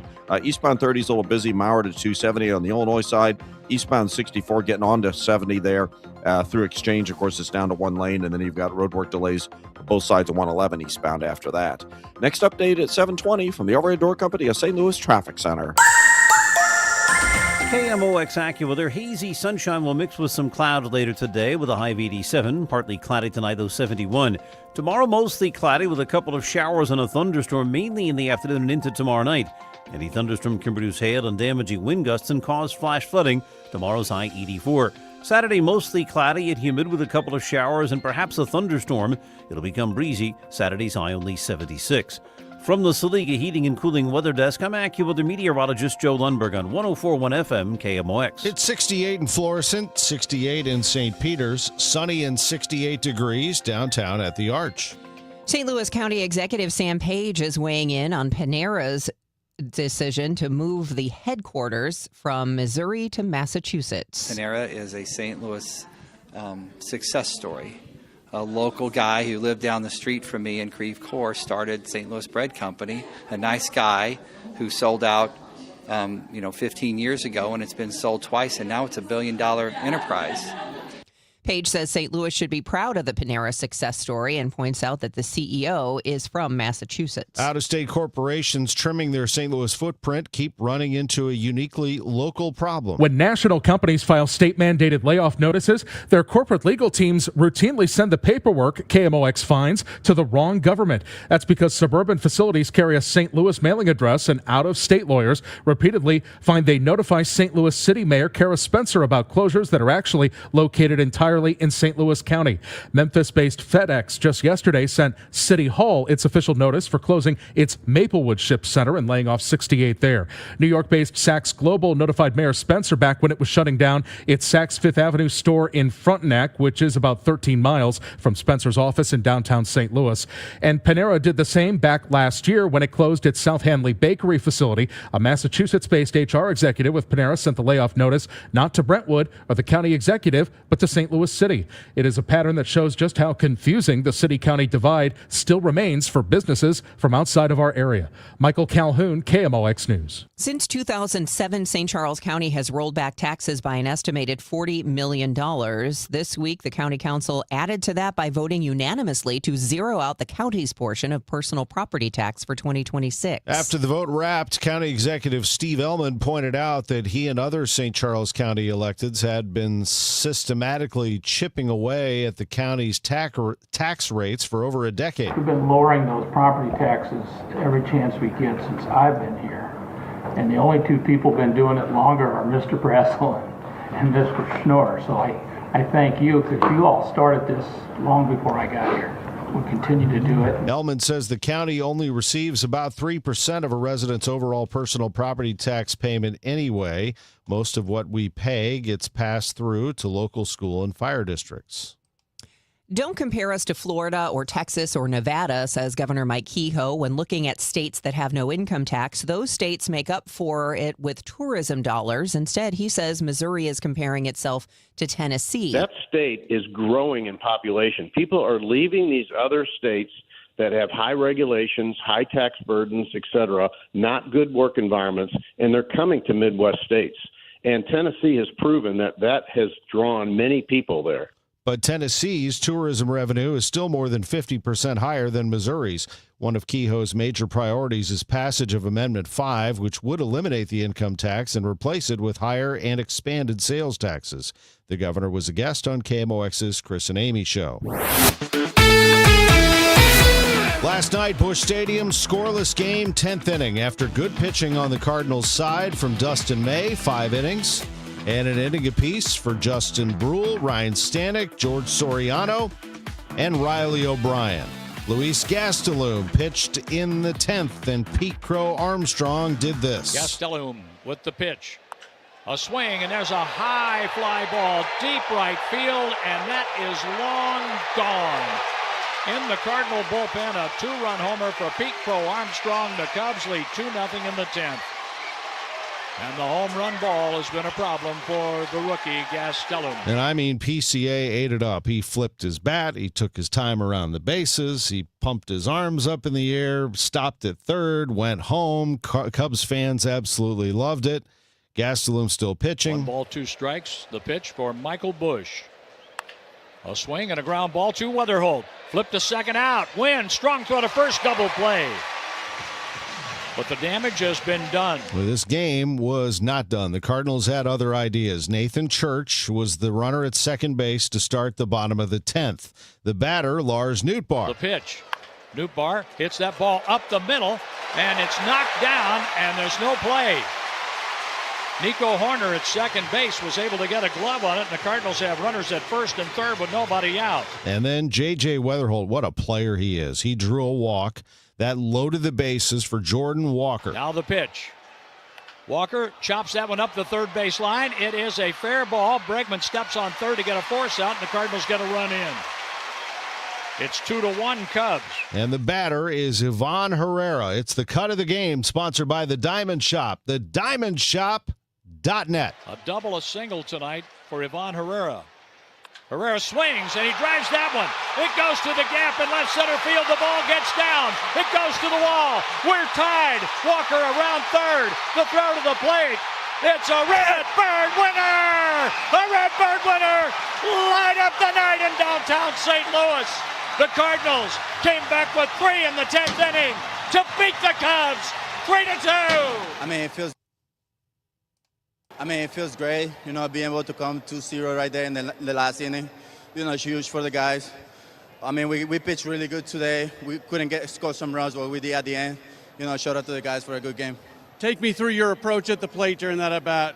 Yeah, basically just trying to get the ball in there, stay out of the get that 2 runs in. I got a good pitch to hit right in the middle. I execute really good. He did, and Ivan Herrera set off a wild celebration on the field at Busch Stadium as the Cardinals walk it off 3-2. They beat the Cubs. They go for the series split this afternoon. It's a 1:15 start at Busch Stadium. Tickets available. Go see the Cardinals and the Cubs if you have time in downtown today. It's a 1:15 first pitch for Andre Pallante. The Cubs will have Javier Assad, and they'll have plenty of their fans in the seats this afternoon. 12:20 for the pregame. We'll get on the air at noon with some extra coverage, a little Gas House Gang before we go to Cardinals pregame. I'm Tom Ackerman on the home of the Cardinals, 104.1 FM KMOX. The radical left let crime and drugs pour into our nation, and they let biological men into girls' sports. But here in Missouri, if there's a problem, we fix it. That's why Ann Wagner's fixing the mess the radical left made and delivering for us. Wagner voted to ban biological men from competing in girls' sports, and she voted to fund the police and provide more resources for Border Patrol agents, keeping our families, communities, and children safe. And Ann Wagner didn't stop there. In Congress, Wagner passed the largest working-class tax cut in American history, kept big government out of our business, protected our way of life, and ensured our communities remain safe. That's why Ann Wagner's endorsed by the Missouri Farm Bureau and Missouri Fraternal Order of Police. Vote Ann Wagner for Congress on August 4th. I'm Ann Wagner, and I approve this message. Paid for by Ann Wagner for Congress. Hi, this is Charlie Brennan. When you go to the Audiology Center, you'll see a doctor of audiology. And with us right now, Dr. Colleen Bosler. Dr. Bosler, what are some of the signs of hearing loss? Well, it's a number of things. Sometimes loved ones notice a person asking others to repeat themselves, or the television is too loud. What people tend to notice first with hearing loss is the loss of clarity.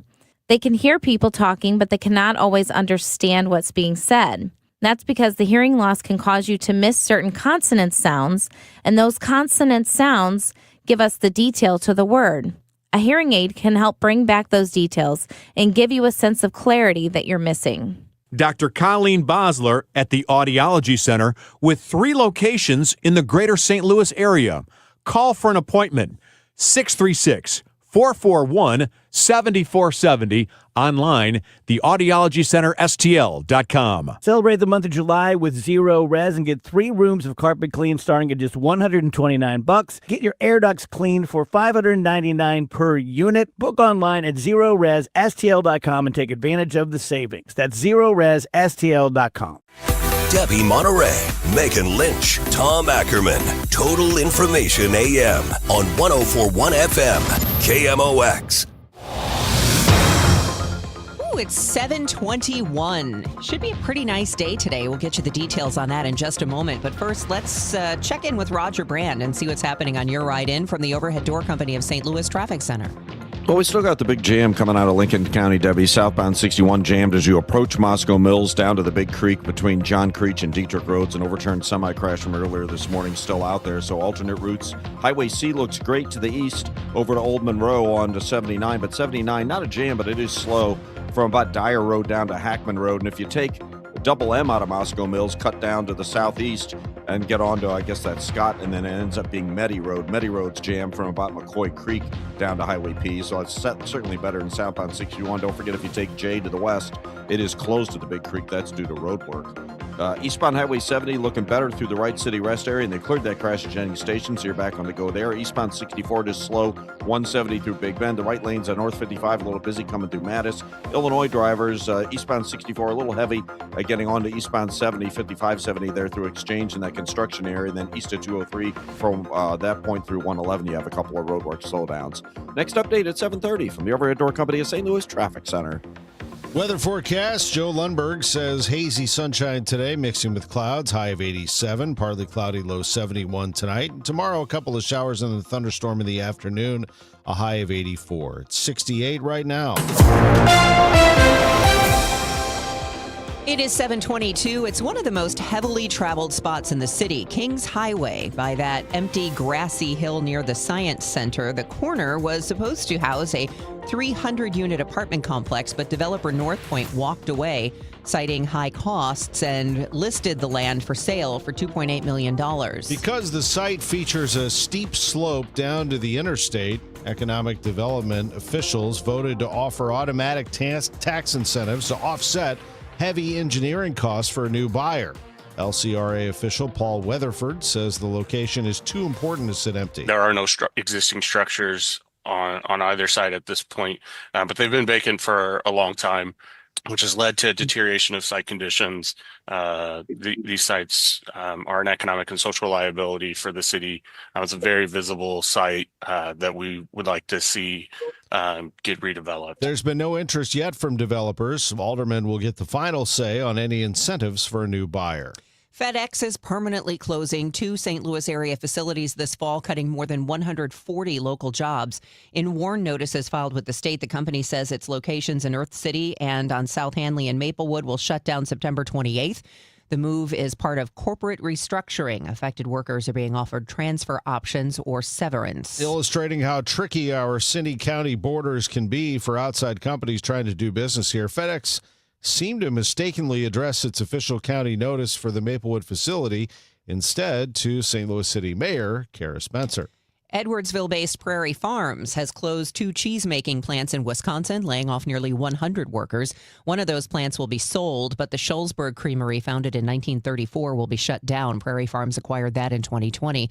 Prairie Farms is one of the St. Louis region's largest privately held companies, with more than $4.5 billion in revenue reported in 2024, according to the Business Journal. The sharp increase in drowning and boating-related deaths in Missouri is not limited to any one group. Missouri State Highway Patrol Lieutenant Eric Brown says this year's fatalities span a wide range of ages. When you look at the age range over the course of this year and the statistics that we have, we've had fatal victims anywhere from the age of 2 up to the age of 86 who've lost their lives to drowning. Anyone can fall victim to this. Brown tells Missouri Net 30 people have died in drowning and boating-related incidents on Missouri waterways so far this year, double the 15 deaths reported during the same period last year.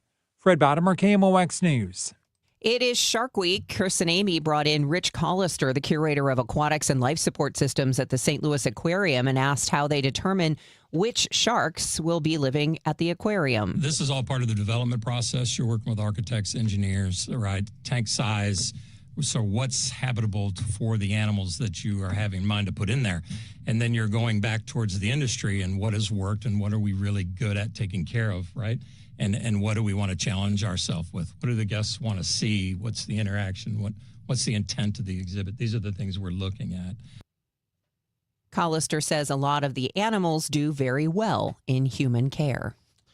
Also, have you ever dropped sunglasses or something down in the lake when you've been there, out on a boat or otherwise? Well, there's someone who spends his day hunting for the treasures that you've dropped.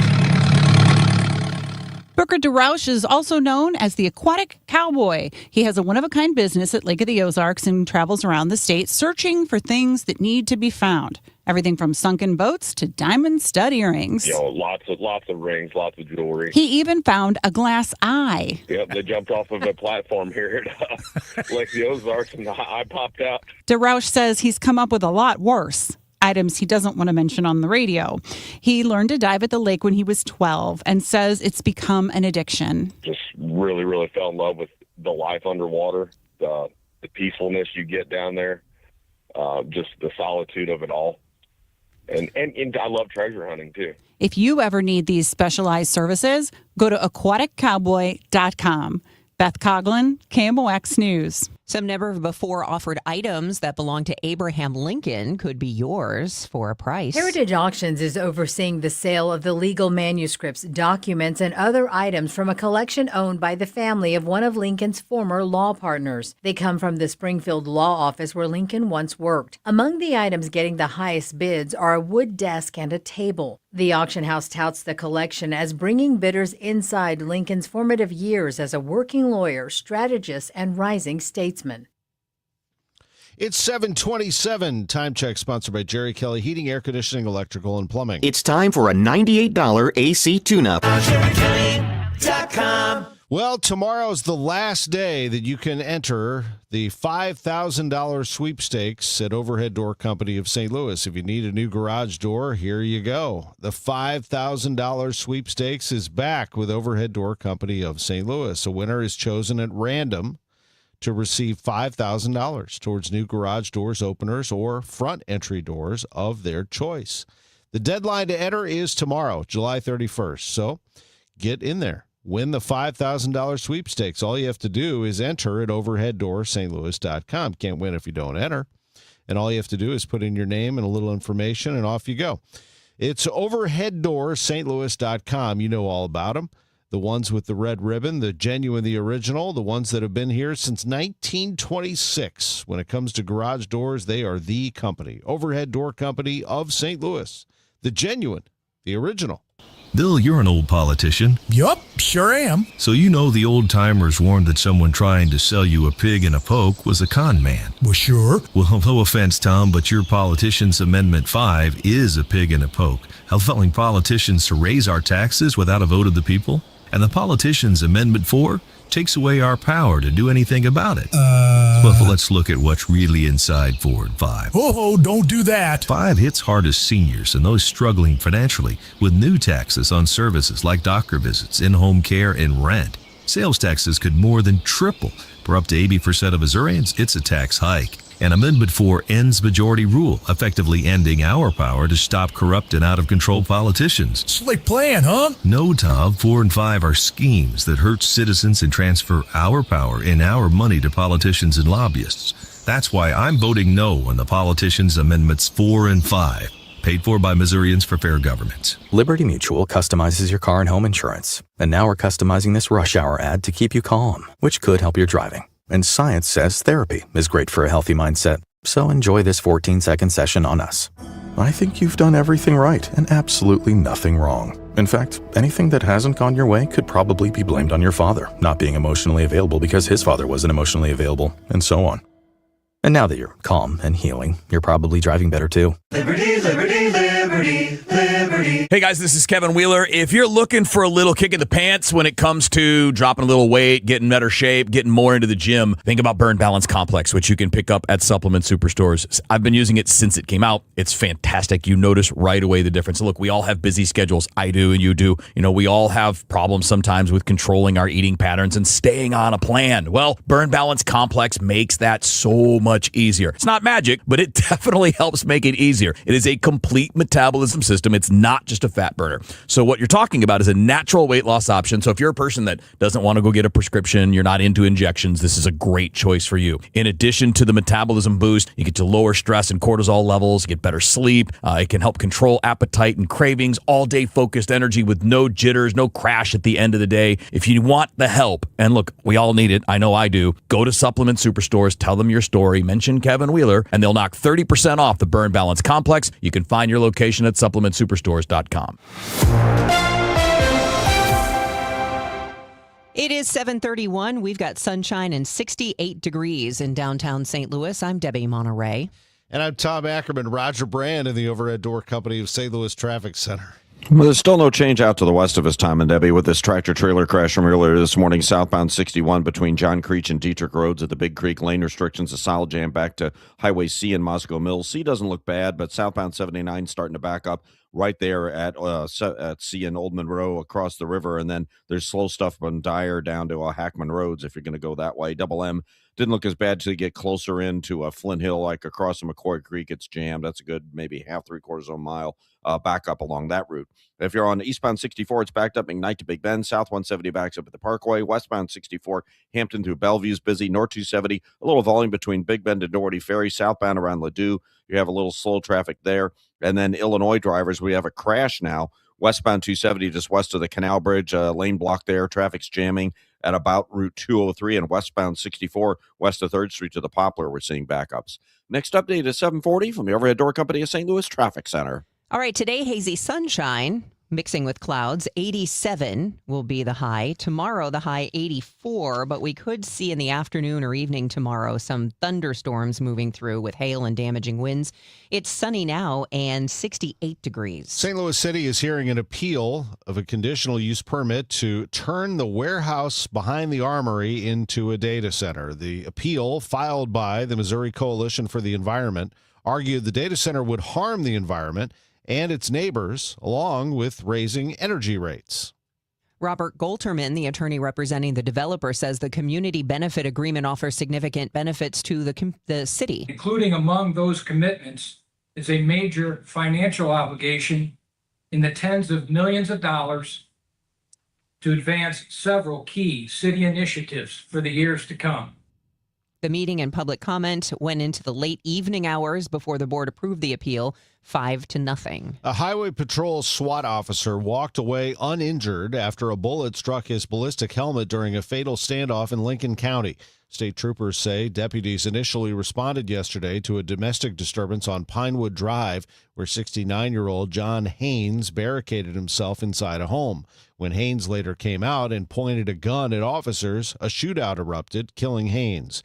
The Highway Patrol's Division of Drug and Crime Control is investigating. A Florissant woman admits to stealing $170,000 in Social Security benefits from a dead relative.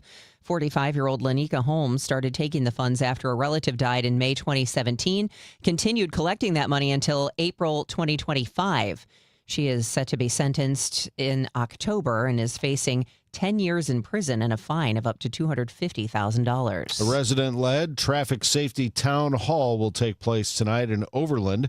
The CEO of Young Voices with Action, a local nonprofit, is hosting a public forum for residents to express their road safety concerns and ideas. The meeting starts at 6:30 at the Parkview Library. The news is sponsored by Michael's Flooring Outlet, the flooring experts, michaelsflooringoutlet.com. It's 7:34, and we'll take a look at your Money Minute coming up. Oh, hey, Sarah. Did you hear my daughter Katie got Camper of the Week? That's a big deal. We got a big deal, too. Right, Mom? Honey, shh. What's that? Okay, that Hyundai Santa Fe, I only paid... Nice. Deal's so right, it almost feels wrong. The Hyundai Getaway Sales Event. Get 0% APR for 60 months, plus 0 payments for 90 days, or 1.9% APR for 72 months on the Hyundai Tucson, Santa Fe, or Santa Fe Hybrid during the Hyundai Getaway Sales Event. Hurry, offer ends August 3rd. Call 562-314-4603 for details. At Uline, they know firsthand the road to success is an uphill climb. Uline started in the family basement, and through hard work is now North America's most trusted shipping and industrial supplier. They get what it means to have the support of reliable, hard-working partners. So they keep 41,000 items ready to ship. Whether your company is still in a basement office or expanding cross-country, Uline will be there on your road to success. Visit uline.com. Everywhere you look, things are getting more expensive. But at Consumer Cellular, we're lowering the price for those 50 and up. Now you can get unlimited everything for just $35 a line. That's $35 a month for unlimited talk, text, and data. Switch to the carrier ranked #1 in network coverage and customer satisfaction and get unlimited everything for just $35 a month. Call 1-888-FREEDOM or visit Consumer Cellular online or in-store today. Price includes $5 credit for autopay and e-billing. Taxes and fees apply. Data speeds reduced after 35 gigabytes. Rankings done by 2025 ACSI survey.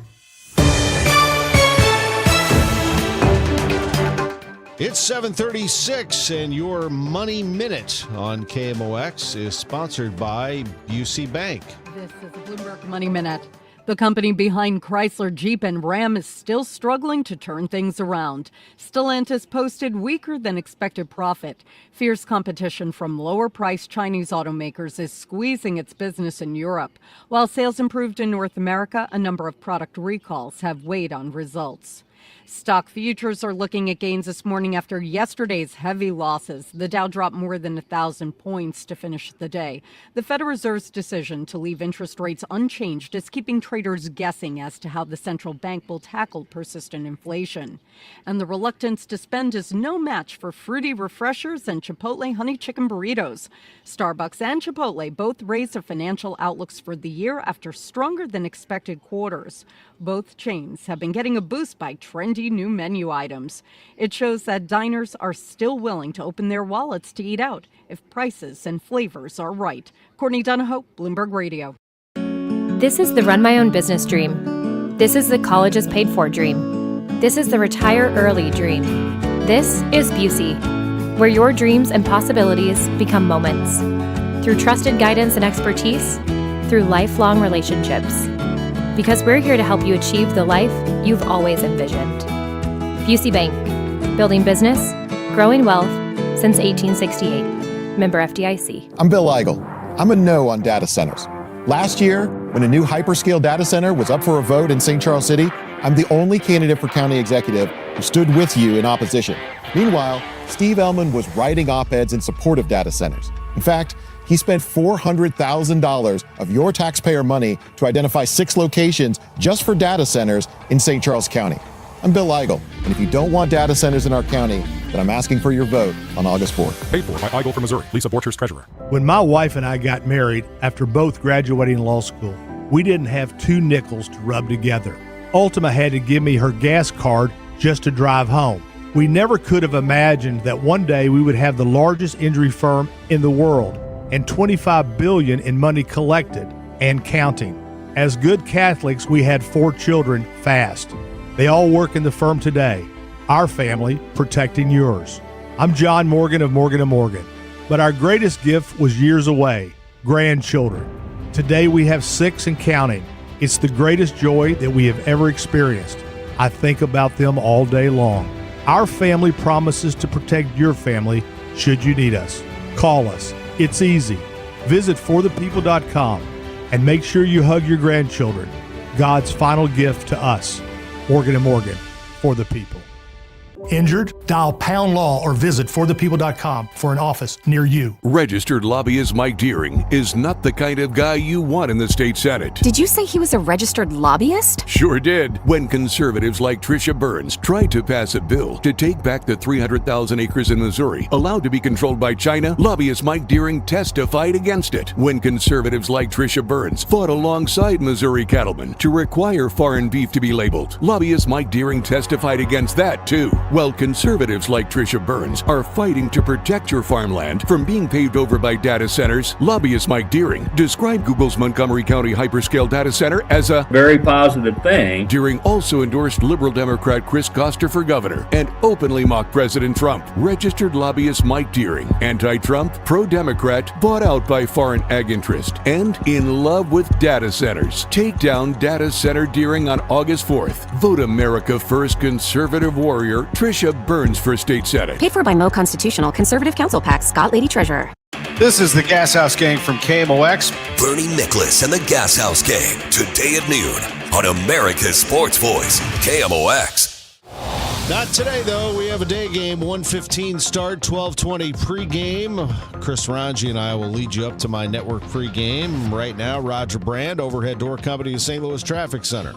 Well, still no change for Moscow Mills folks coming down 61 Tom. Still a solid jam from there. Highway C down to the Big Creek between John Creech and Dietrich Roads. That overturned semi that the driver apparently left the scene after it happened. Overturned a tractor trailer loaded with produce. So they're still offloading it and dealing with the remnants of that crash. Southbound 79, there's some slow pockets from Old Monroe, but primarily Dyer to Hackman is the busiest part of that run. Southbound Meddy Road coming across McCoy Creek to Highway P is the busiest part of that alternate route, by the way. North 270, Tesson Ferry to Sappington's backed up. Big Bend up through Manchester slow. Eastbound 44 between Bowles and Mraz a little busy. Eastbound 64, stop and go pockets east of Lindbergh to Big Bend. Westbound 64 Hampton to Hanley. South 170 delays at the Parkway. Eastbound 44, we have a crash just before Kings Highway. It's backed up approaching Hampton. And on the Illinois side, we have a crash westbound 270 west of the Canal Bridge. It's jammed back past 203. 64 Baugh to the Poplar, westbound's heavy. Eastbound 5570 delays 203 to east of 111. Next update is 750 from the Overhead Door Company of St. Louis Traffic Center. It's time for a $98 AC tune-up. Honey, I found the one. Oh, I thought I was the one. Oh, you are, but this one's certified, background check, shows up on time, and can install all the ceiling fans. Heating, cooling, electrical, and plumbing. Trusted pros who do it right. 7:42, and here is our AccuWeather meteorologist, Joe Lundberg. Debbie, it's going to be a nice day today. Sunshine. We'll start to mix with more and more clouds this afternoon, but overall, a pretty nice day. Our high gets to about 87. Partly cloudy tonight, low 71. Tomorrow, though, not as nice. A lot more clouds around, and as the day wears on, the risk for showers and thunderstorms will increase, particularly for the afternoon into tomorrow night. And there's a risk for severe weather that includes hail and damaging winds, and, of course, flash flooding. Our high tomorrow about 84. There'll still be a couple of showers and maybe a thunderstorm into Saturday, mostly cloudy and kind of muggy with temperatures staying in the 70s. It'll remain humid Sunday, but clouds should break for some sunshine, the high 81. A partly sunny day on Monday, just a chance for a shower, the high about 85. Right now, 71 at St. Peter's and in Florissant, 72 with sunshine downtown at the Arch.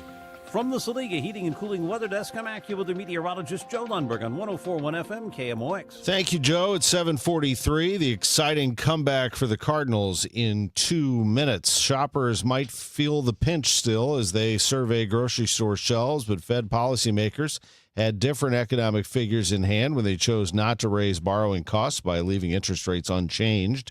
Stifel Director of Investments Eric Robert explains the key factors behind the committee's pause. We saw a deceleration in both headline consumer price inflation as well as producer price inflation in the month of June. Those numbers came out a couple weeks ago. That did weigh on the Fed's decision to hold rates steady right now. Despite that recent relief in those economic reports, 3 regional Fed presidents still voted against the interest rate pause. They argued that overall prices have been stuck well above the central bank's 2% target for over 5 years. The man convicted of fatally stabbing 4 University of Idaho students now says he was convinced to falsely confess and is claiming his innocence. Brian Kohberger is currently serving 4 life sentences. Total Information AM asked KMOX legal analyst Brad Young how Kohberger could reverse a plea. This is actually something that's fairly common and alleging ineffective counsel. But listen, if you watch that, the judge ask him, it's called the colloquy, ask him lots of questions about whether he actually did it. And Brian Kohberger answered that he did. This is going to be next to impossible for him to walk back his guilty plea. Kohberger was a criminology student who apparently had no previous relationship with the victims, and investigators never identified a motive. Ins and Outs, sponsored by Innsbrook Resort, where every day is the weekend. Let's look at the players who contributed last night. All of them, I would say, just about, are mentioned in trade rumors. And could be, I will accentuate the word could, emphasize it, on the trade block. We'll take a look first at Dustin May. Burleson, who holds against Seiya Suzuki. The pitch is strike 3 called on the outside corner. Bregman protests the call, but he doesn't challenge it. Dustin May cooking last night at Busch Stadium. May with his 30th pitch in the game on 0-2. A swing and a miss. Ramirez strikes out. That was in the second inning. In the fourth, May rocks and fires, and that pitch is swung on and missed. Got him with a changeup. 3rd strikeout for May. Scoreless into the 5th. May with the pitch. A swing, and there's a fly ball hit well toward right field. Backing up on it. Walker on the track. He makes the catch in front of the Cardinal bullpen. 5 scoreless innings for May, who received hugs throughout his dugout return after those 5 innings. In the 6th inning, Justin Brule pitched a scoreless inning, and then in the 7th, Ryan Stanek's name has come up in trade speculation. Stanek facing the veteran Dansby Swanson. Here comes the pitch, a swing and a miss. He struck him out with a fastball. 99 at the top of the zone. He strikes out Swanson and sends us to the 7th inning stretch. A scoreless game. In the 8th, George Soriano worked the frame, and here comes Riley O'Brien in the 9th. His name has popped up in trade talks. The 2-2 pitch. Swanson swings and lifts the ball in the air, short right field. Here comes Walker on the run. He has it, leaving 2 on. And the Cardinals in the bottom of the 9th need a run to win it. They can't get it, though, and we head to the 10th. A runner at second to start the inning for Pete Crow Armstrong. Gastelum with the pitch. A swing, and there's a high fly ball, deep right field, and that is long gone. In the Cardinal bullpen, a 2-run homer for Pete Crow Armstrong. The Cubs lead 2-0 in the 10th. And the home run ball has been a problem for the rookie, Gastelum. And I mean, Pete Crow Armstrong made the most of his trip around the bases. He flipped the bat. He pumped his arms in the air. He took his time around third base, and Cubs fans ate it up. But that celebration would be short-lived.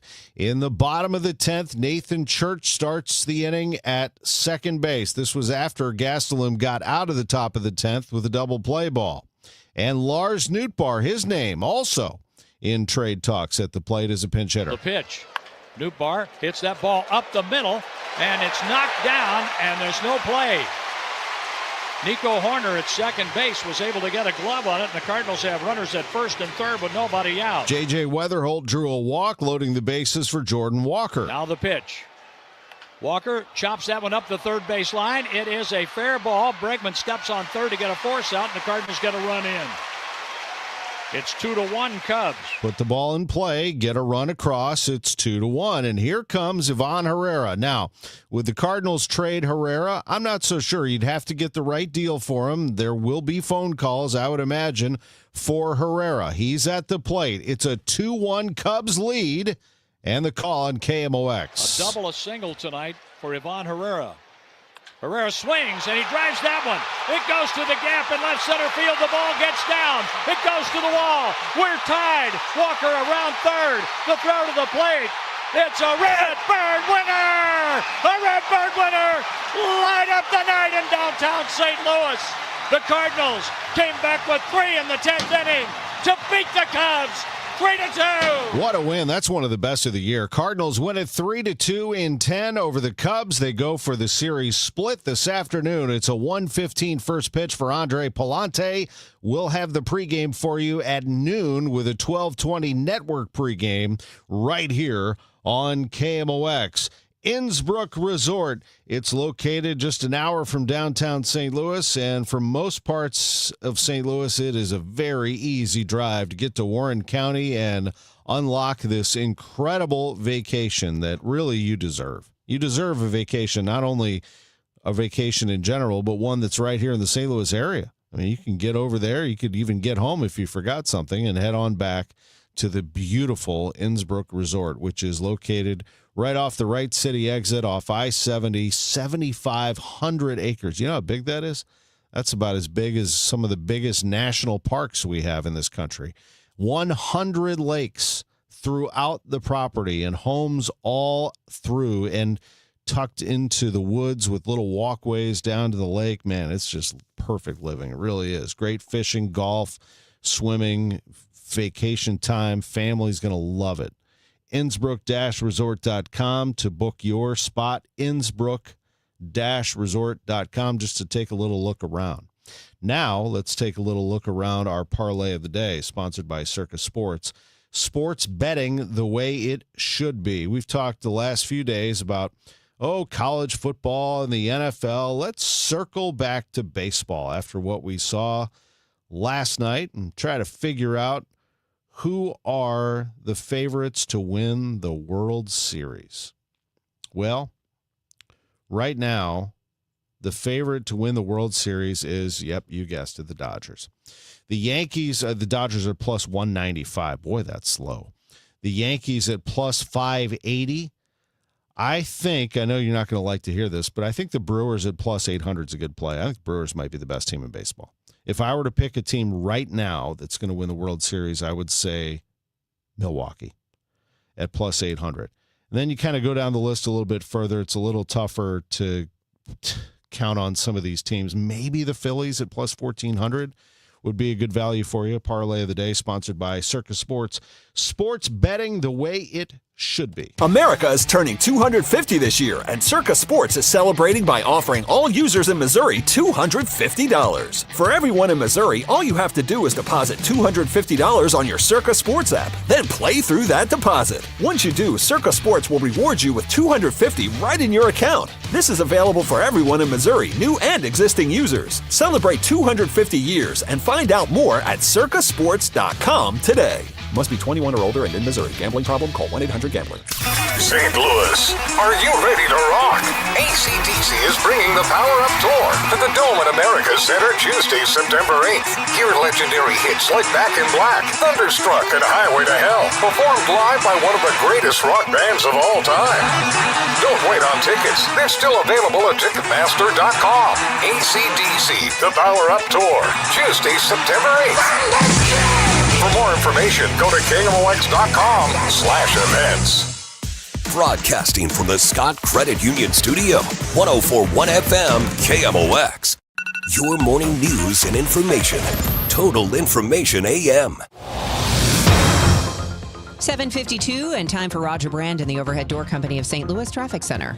Well, good news, Debbie. It looks like they cleared the tractor-trailer crash on southbound 61 north of Dietrich Road. Traffic still jammed from Moscow Mills about midway down to Highway U, so it's getting better pretty quickly. Southbound 79 just south of the Quiver River all the way down to Hackman's pretty backed up, so you may just want to stick with 61 if you were thinking about detouring. If you're on eastbound 64, it's slow. Clarkson to Timberlake, Spady to Lindbergh. There's slow pockets into Big Bend. Westbound 64, Science Center to Hanley's heavy. South 170 delays at the Parkway. North 270, the bulk of the volume is 44 up through Manchester. 44 west of Bowles through Miraz is busy, and we're jammed from Jameson up to Kings Highway. Those right lanes blocked by that crash there. Still have the crash westbound 270 west of the Canal Bridge. It's jammed west of 111. Westbound 64, 25th Street to the 70, split and 3rd Street to the Poplar. You're on the brakes. Next update at 7:58 from the Overhead Door Company of St. Louis Traffic Center. Hazy sunshine mixing with clouds today. High 87. Perfect weather for a ball game. Partly cloudy, low 71 tonight. Tomorrow, some showers in the afternoon and a high of 84. Currently, it's 69 downtown. It is 7:53. Will families suing Johnson & Johnson over baby powder cancer concerns sign off on a new settlement offer from the company? Johnson & Johnson has agreed to pay $5.5 billion to tie up remaining lawsuits that claim its talc products caused ovarian cancer. Because even though $5.5 billion sounds like a lot of money, and it certainly is, when you divide that by tens of thousands of people, that number goes lower. And then when you take out the attorney's fees, that money goes lower even still. KMOX legal analyst Brad Young at Harris, Young & Kaiser says under this proposal, about 95% of roughly 76,000 plaintiffs would have to approve it. Scouting America is updating their STEM programming to keep Cub Scouts up to date with modern technology. Cub Scouts can now earn AI and cybersecurity badges after completing hands-on programming, including AI communication and operation skills. These just got started last September, October. We were working with organizations like RGA, Maryville University, Scott Air Force Base that are big in these areas. And so it's going to be really fun to bring our scouts to those locations. That's Tom Croning, Director of Program Development at Greater St. Louis Area Council Scouting, who says this is one way Scouting America is trying to keep their programming relevant. While it was very far out of town at the time, people were living in what's now Webster Grove. Steve Schoenbeck has written a book about the city's history. He says Minister Artemus Bullard established the Rock Hill Presbyterian Church in the 1840s. He also had the idea that he wanted to establish a boys' school, and he called it the Webster College for Boys. He named it Webster because he had come from the New England area where Daniel Webster was a very prominent senator, and to honor Daniel Webster, he called his school the Webster Academy. When the train reached this point, they needed a name for a railroad stop, and they named it the Webster Station. Schoenbeck says around 1853, those tracks crossed what's now North Gore and a business district developed with residential soon following. Schoenbeck's new book is Webster Grove's A Walk Through History, and hear more this morning at 8:40. The 2-pound kitten that was rescued from an overpass in one of the City SC parking garages now has a city-themed name. That 2-month-old kitten, rescued by city firefighters and city animal control officers on Tuesday. The female kitten is now named City Kitty, and in case you're wondering, is available to foster at KRSTL. It's 7:56. Now the news at 9, The Talk. The Chris and Amy Show on 104.1 FM KMOX. I was at the ball game last night with an ice-cold Budweiser in my hand. That's always good, sitting in the seats and enjoying baseball on a beautiful night in St. Louis with the St. Louis Lager, the St. Louis Lager, the one that's captured America, the one that the Clydesdales represent, the one that is right here, Budweiser. Since 1876, 150 150 years, as old as Major League Baseball itself. Budweiser is crisp, clean, and refreshing. It is delicious, and it is all over the area. You can pick it up at your grocery store, at your corner market, at the ball game. There's no doubt about it that Budweiser is the king of beers. This summer, they celebrated with America 250 with those patriotic cans that you can still get. Looks great right on the shelves. Going to look even better in your refrigerator and look best right there in your hand. An ice-cold Budweiser. Budweiser's the king of beers for the last 150 years. This Bud's for you. I'm Bob Burke, founder and chairman of Burke America Parts Group, a family of brands that includes RepairClinic.com, an appliance and HVAC parts solution company that's grown into an international brand. Before AmericanEagle.com, we partially launched a new technology platform developed by another firm. American Eagle helped take our technology to a whole new level with digital marketing, software development, and business insights into our key markets, appliances, HVAC, and outdoor power equipment, and did so both on time and on budget. AmericanEagle.com has the resources, experience, and talent needed to produce solutions. Our new technology platform, developed by AmericanEagle.com, has produced tremendous results with higher traffic, conversion, engagement, and online revenue. If you have any home repairs you need to take care of, check us out at RepairClinic.com. If you need a world-class website or technology project, then I would highly recommend AmericanEagle.com. Call AmericanEagle.com at 773-NETWORK. That's AmericanEagle.com, 773-NETWORK. Congress doesn't need more politicians. For nearly 30 years, Joan Von Dross dedicated her life to helping students learn, grow, and succeed. Now she's running for Congress to fight for lower health care costs, stronger public schools, and a more affordable future for Missouri families. Teachers solve problems. Politicians play politics.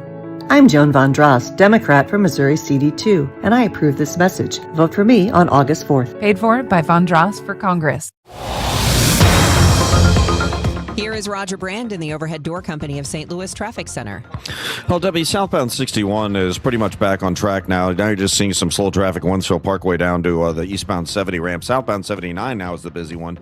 From the Quiver River down through Hackman Road, there's heavy traffic all the way through, so you obviously stick with 61 southbound now. Eastbound 64, east of Lindbergh into Big Bend's heavy. Westbound 64 approaching Hampton to Hanley slow. South 170 delays at the Parkway. Northbound 270 slow past Gravel, and then north of 44 to Manchester. Eastbound 44, we still have a jam. Jamison up to Kings Highway. They were clearing a crash that was in the right lanes there. Still have this crash westbound 270 just west of the Canal Bridge. Traffic is jammed between 111 and 203 for that one. Next update at 8:10 from the Overhead Door Company of St. Louis Traffic Center. Celebrating 100 years of informing and entertaining. KMOX AM St. Louis, KMOX FM Hazelwood, the voice of St. Louis. ABC News, I'm Sherry Preston. Attacks from both sides in the Middle East with the U.S. striking Iranian targets and Iran hitting back. ABC News senior political correspondent Rachel Scott is at the White House. The U.S. launching retaliatory strikes against Iran. The Pentagon calling it a powerful response after the regime targeted American forces in the region. We're going to be hitting them very hard because it's our turn to hit them. They know it's coming. They're asking us not to do it. The war only escalating across the Middle East. 2 ships, one owned by the U.S., were hit in an apparent drone strike off Egypt's coast. Jordan this morning says it shot down 5 Iranian missiles. One apparently got through in Kuwait, hitting a building, killing 1 person. Oil prices have dropped a bit. Brent crude now trading at just under $90 a barrel. Wall Street is looking to rebound after yesterday's huge sell-off following the Dow's worst day in more than a year. Stock futures are pointing to a higher opening this morning at the bell. This is ABC News. With just weeks until the fall semester begins, hundreds of prospective students at Howard University remain in limbo. The school says it unenrolled more than 500 freshmen who missed tuition and financial aid deadlines last week. Many of the incoming students say they never received notifications of the critical July 10th deadline until it had already passed. However, interim Howard president Dr. Wayne Frederick says, I can imagine the enormous pressure it puts everyone under.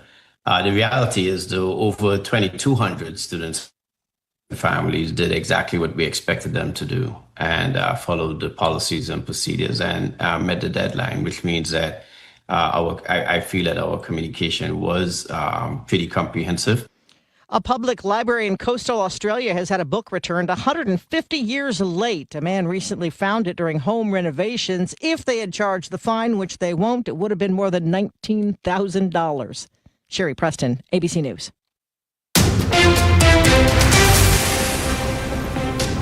At 8:02, we have sunny skies, 72 degrees downtown at the Arch. Today is Thursday, July 30th. I'm Megan Lynch.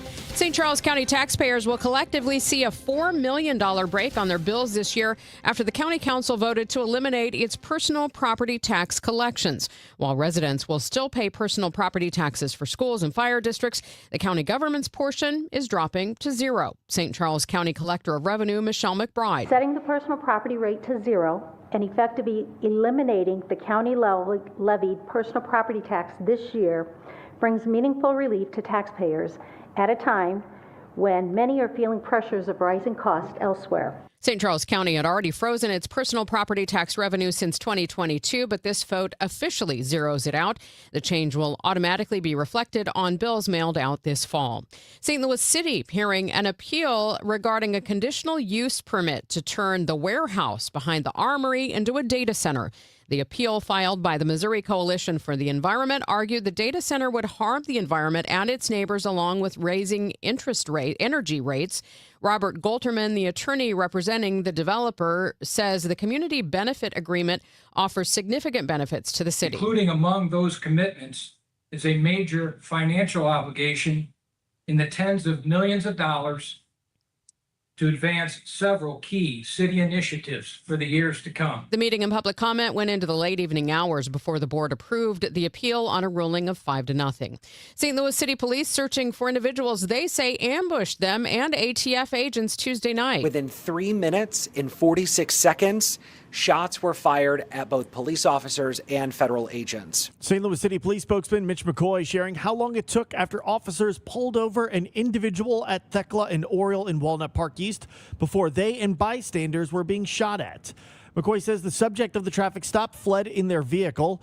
The shots were fired by the occupants of a separate vehicle, a gray Ford Fusion, which police recovered after a pursuit when it was abandoned at the 1500 block of Cells.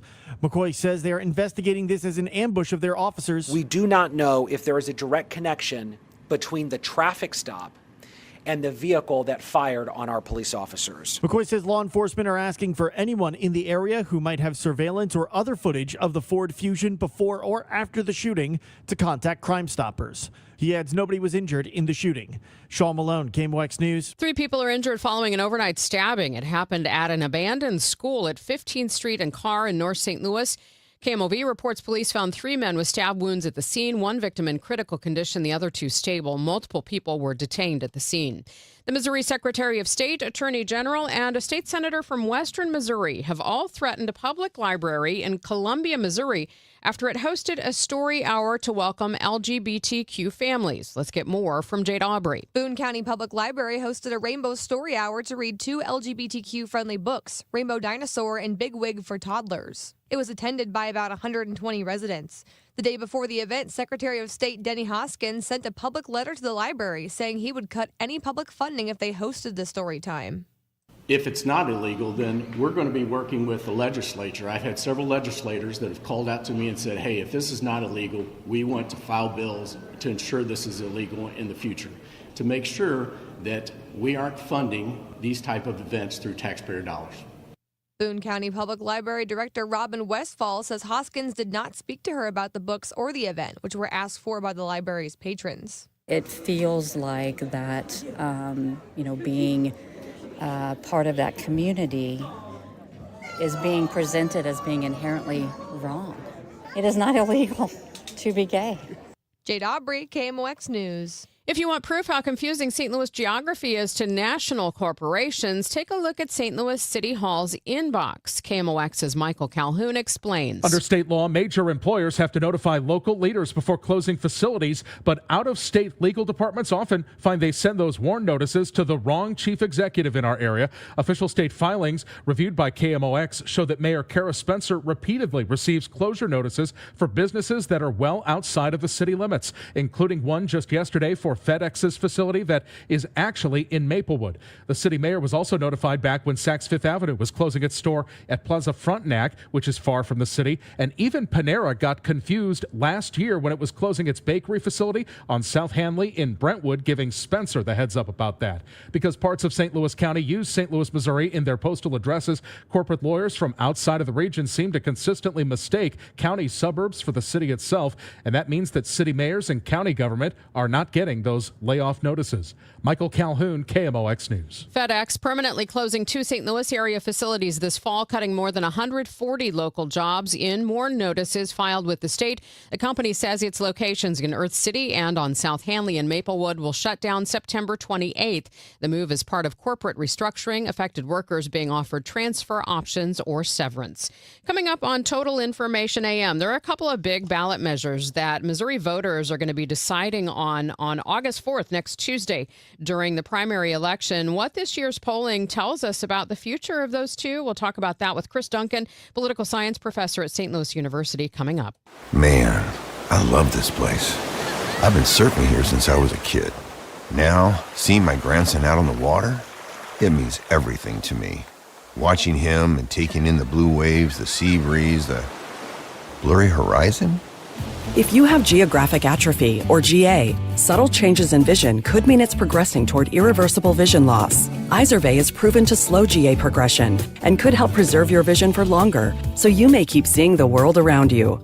Izervay, or avacincaptad pegol, is an eye injection. Don't take it if you have an infection or active swelling in or around your eye. Izervay can cause eye infection, retinal detachment, or increased risk of wet AMD. Izervay may cause blood in the white of the eye, blurred vision, or a temporary increase in eye pressure. Do not drive or use machinery until vision has recovered after an eye injection or exam. Ask your retina specialist how you can slow your GA with Izervay. To learn more, call 1-855-IZERVAY or go to izervay.com. Paid for by Astellas Pharma. Can you believe politicians nearly doubled state spending since 2019? Yeah, that's twice the rate of inflation. What do we get for all that extra spending? Nothing. Yeah, and get this, over 200 loopholes are buried in our tax code, written by lobbyists for wealthy corporations. Our tax code is rigged against us. We get taxed on our paycheck, our home, everything we buy. I guess somebody's got to pay for all that spending. That's why we need Amendment 5. It puts politicians on a leash. Forces them to cut taxes and control spending, whether they like it or not. Amendment 5 closes the loopholes, eliminates income taxes, cuts property taxes, and gives $3,000 a year to average working families. We decide, not the politicians. Amendment 5 is the biggest tax cut in Missouri history. I'm voting yes on Amendment 5. Paid for by Missouri Promise PAC. Mark Ellinger, Treasurer. This hour of Total Information AM is sponsored by Gamma Tree Experts.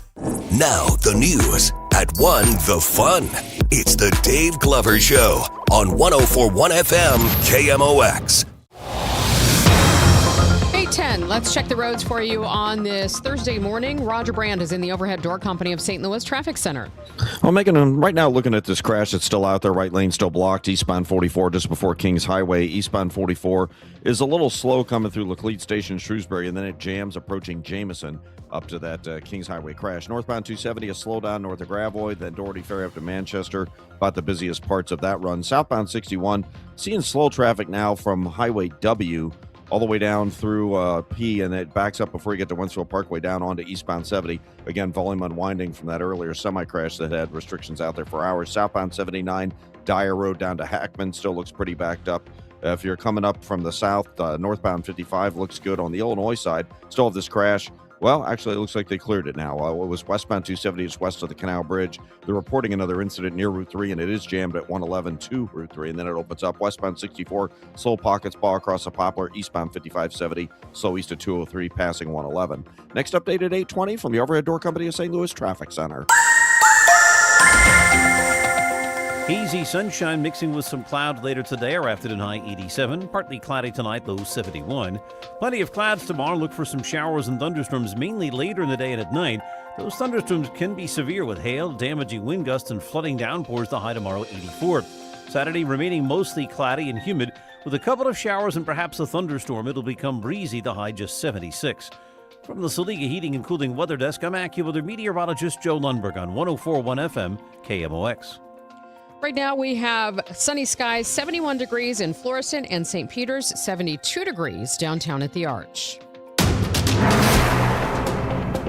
This is Total Information AM on 104.1 FM KMOX. I'm Megan Lynch. Next week, Missouri voters will vote yes or no on two important ballot measures.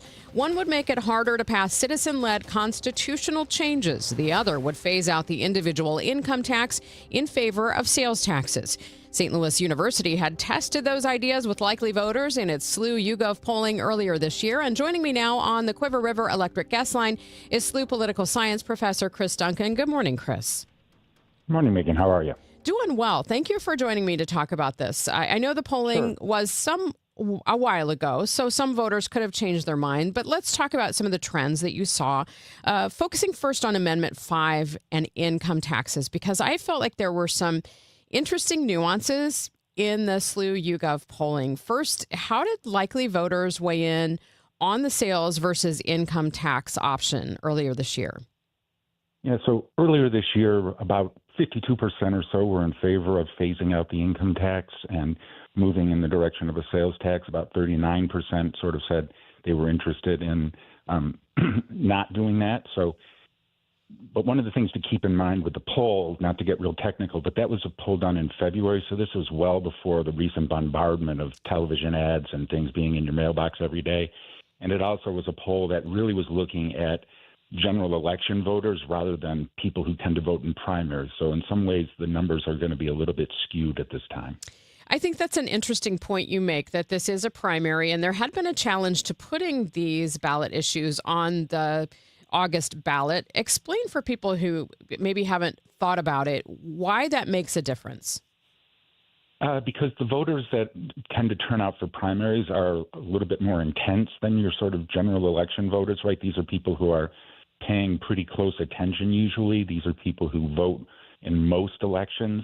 And so you're going to have a very different kind of turnout, right? So if you start to see turnout getting up near 50, 60% in the general election, in the primary election, you're going to be lucky to hit 10 or 15%. And so you've got a really different group of people. So when we look at the sales tax options, this is where I think it gets interesting.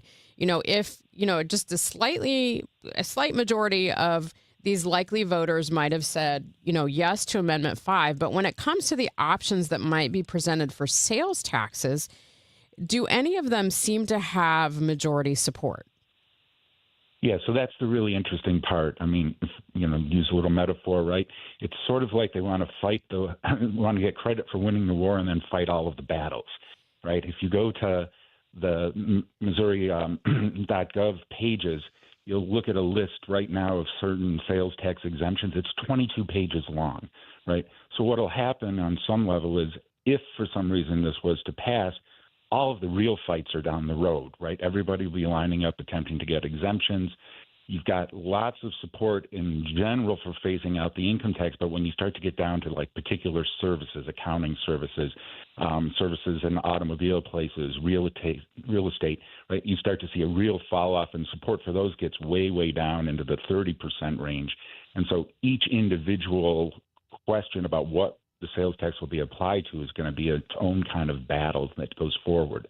About 81% of the people that were polled back then said that they wanted food to be exempt. Right? And that's a big part of most people's weekly budgets. And so you start to think about all of the exemptions that are going to take place. That's where the real fight will be eventually if this passes. Are there any geographic divisions that stood out when you did the polling of these likely voters on Amendment 5? I mean, there were some geographic differences, but I wouldn't say that they were real significant. You tend to, of course, have the, blue areas in Kansas City and the blue areas in St. Louis, and then you tend to have, of course, a much redder profile for Missouri when you get outside of those urban areas. And so there are some differences between the urban and the rural folks over these things, but for the most part, right, it's pretty mixed still. Let's turn to Amendment 4, citizen-led petitions. Will you describe for our listeners what Amendment 4 would do? Yeah, so basically Amendment 4 would take what has been a pretty robust citizen-led initiative process in the state of Missouri, and it would take us from a world in which a majority of voters throughout the state were able to pass new initiatives, and it would require that you have majorities in each of the 8 districts in the state. This would give effectively, right, the opportunity for one district to trump the will of the 7 other districts in some, sort of very skewed kind of race. I understand the logic behind it, but it does really take a pretty strong democratic process, and it pushes it to a place where it would be very hard then for citizen initiatives probably to get passed unless they had just overwhelming support. Yeah, and you have to wonder on things that recently have passed through that process: recreational marijuana, reproductive rights, sports betting. What would have happened with those? Right, and my guess is when you get out, again, to some of the more rural areas, the places that are, very, very Republican areas, but also that have a really strong sort of religious bent to the way that they tend to vote, that some of those things like gambling and marijuana use probably would have had a much, much harder time getting passed if you had this in place. So when we look at Amendment 4 and that polling that, again, you mentioned was done at close to the beginning of the year, what did that polling at that time reveal about how likely voters felt about this? So in general, right, there was some opinion, but it's one of those things, right, where you ask people an opinion and they give you an opinion. People hadn't really thought a whole lot about it at that point, and they certainly weren't getting the kind of education that you get when people start to actually put up their ads and start to send out their mailings. And so in general, people had some support for it, but it was pretty weak. And if you look at what's going on right now in terms of spending, the opposition to 4 is outspending the people who are in favor of 4 pretty dramatically. And so I'm guessing that what we've seen over the last couple of weeks and what we'll see in the next week and a half or so before the election itself is really going to push people probably in opposition to 4 a whole lot more than you're going to see ads pushing people in favor of 4. All right, Chris, really appreciate your time with us this morning on this. Yeah, not a problem. Happy to be with you. Thanks. That is Chris Duncan, political science professor at St. Louis University, joining us this morning here on KMOX. Coming up next, Roxana teachers are going public with some contract issues that they have apparently been having for months with the district. We're going to talk with them coming up, and we've also reached out to the district to get their response to an educational picket that's happening today outside the district offices. First, though, we need to get you updated on the roads on this Thursday morning. Roger Brand is in the Overhead Door Company of St. Louis Traffic Center. How are things rolling, Roger? Well, they're still working the crash on 44, Megan. This traffic reports the Service of Financial and Tax Strategies. The crash eastbound 44 just before Kings Highway. Right lane still blocked. 44 Laclede Station to Shrewsbury slow, and it jams Jameson to Kings Highway after that until you get past that crash scene. Northbound 270, Big Bend up through Manchester's busy. Southbound 61, a backup both sides of Highway P, like midway down to Wentzville Parkway, and then it's slow at 70. Southbound 79, Dyer Road down to Hackman, still stop-and-go pockets. That's from the earlier restrictions on 61 with that semi-crash that was cleared a bit ago. Eastbound 64 still heavy east of Lindbergh to Big Bend. Westbound 64 McCausland to Hanley slow. South 170 delays at Brentwood. Illinois drivers westbound 64 Ball Avenue to the Poplar heavy pockets. Eastbound 270 slow approaching 111, and westbound 270 a jam 111 to 203 due to the crash we had earlier at the Canal Bridge. Next update at 8:30 from the Overhead Door Company of St. Louis Traffic Center. If your retirement plan is mostly what if and a little fingers crossed, you deserve better answers than that. Check out Wealth and Wisdom Saturdays at 7 a.m. here on KMOX. I'm Gary Goldberg. Call 800-966-1690. Hazy sunshine today, mixing with clouds, a high of 87. Partly cloudy tonight with a low of 71. And then tomorrow, mostly cloudy, a couple of showers and thunderstorms possible, mainly in the afternoon into tomorrow night. A high tomorrow of 84 degrees. We have sunshine today, 71 in Florissant and St. Peters, 72 downtown at the Arch. Registered lobbyist Mike Deering is not the kind of guy you want in the state Senate. Did you say he was a registered lobbyist? Sure did. When conservatives like Tricia Burns tried to pass a bill to take back the 300,000 acres in Missouri allowed to be controlled by China, lobbyist Mike Deering testified against it when conservatives like Tricia Burns fought alongside Missouri cattlemen to require foreign beef to be labeled. Lobbyist Mike Deering testified against that too, while conservatives like Tricia Burns are fighting to protect your farmland from being paved over by data centers. Lobbyist Mike Deering described Google's Montgomery County hyperscale data center as a very positive thing. Deering also endorsed liberal Democrat Chris Koster for governor and openly mocked President Trump. Registered lobbyist Mike Deering, anti-Trump, pro-Democrat, bought out by foreign ag interest, and in love with data centers. Take down data center Deering on August 4th. Vote America First conservative warrior Tricia Burns for state senate. Paid for by Mo Constitutional Conservative Council PAC, Scott Lady Treasurer. Is reviewing life insurance on your to-do list? Now's the perfect time to add it. A friend recently told me that securing life insurance sooner rather than later can help you lock in lower rates for years to come. So I bumped this up on my list and got it done. I called SelectQuote and couldn't believe how easy and affordable life insurance is. I'm 40 and got a $500,000 policy for $16 a month. My husband's also 40 and his $500,000 policy was only $18 a month. Plus, with SelectQuote's same-day coverage, there was no medical exam required and we were covered by the time we hung up. Knowing I have this checked off my list feels amazing, but the peace of mind knowing my family is protected feels even better. Call SelectQuote at 1-800-329-1010. That's 1-800-329-1010. Or go to SelectQuote.com to get your free quote today. That's 1-800-329-1010. Details on example rate at SelectQuote.com. Hair Volume from New Nordic will make your hair look thick and healthy. Available as a tablet or delicious gummy. Hair Volume is available online at Amazon and NewNordicUSA.com or in the hair care aisle at your local CVS. I'm Megan Lynch, and you're back with Total Information AM here on KMOX. As we reported last week, a federal mediator has been called in to help resolve a contract dispute between Roxana, Illinois teachers in the district. And today, teachers are holding an informational picket in front of the district's administration building on the same day the parents are registering their children for school. Joining me now on the Quiver River Electric Guest Line, Roxana Education Association President Kim Jones. Kim, thanks for joining me.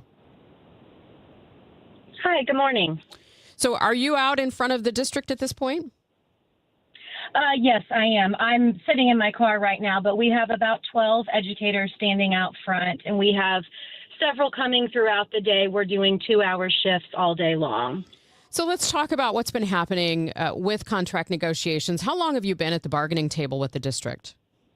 We've been at the table since January. We started, we went over ground rules in January, and then really starting in March is when we really started coming to the table on a regular basis.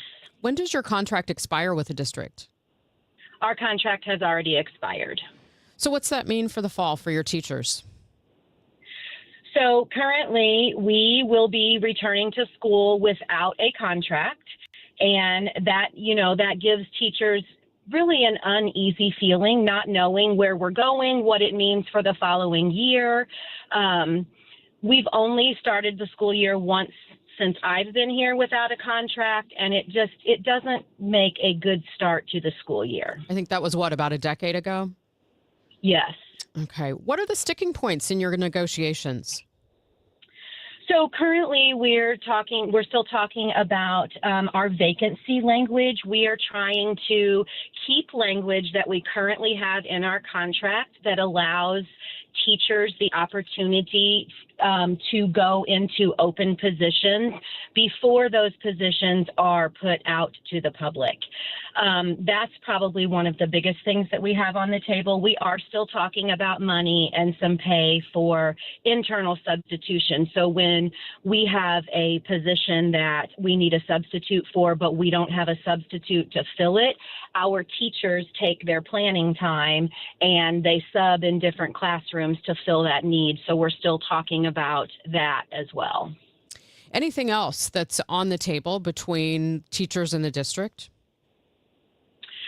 We still have health insurance on the table, but those are really the main things that are open. I want to talk a little bit about teacher pay. Over the years, looking at, for example, the Illinois report card data that came out, I think it was last year, Roxana teachers, when you compare the average salary to other districts in the area, you do fairly well. Is this a hard sell when people are looking at numbers like that?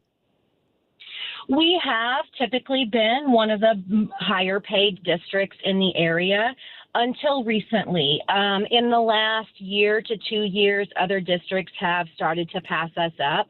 So it's not so much about the amount of money that we make, it's about being able to retain the teachers that we have.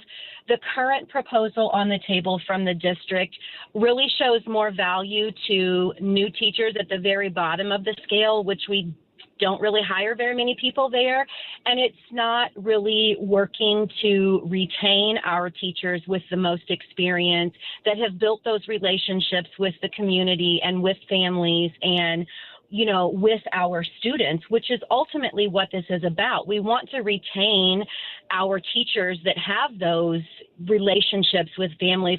Like myself, my mother graduated from Roxana. I graduated from Roxana. My children graduated from Roxana.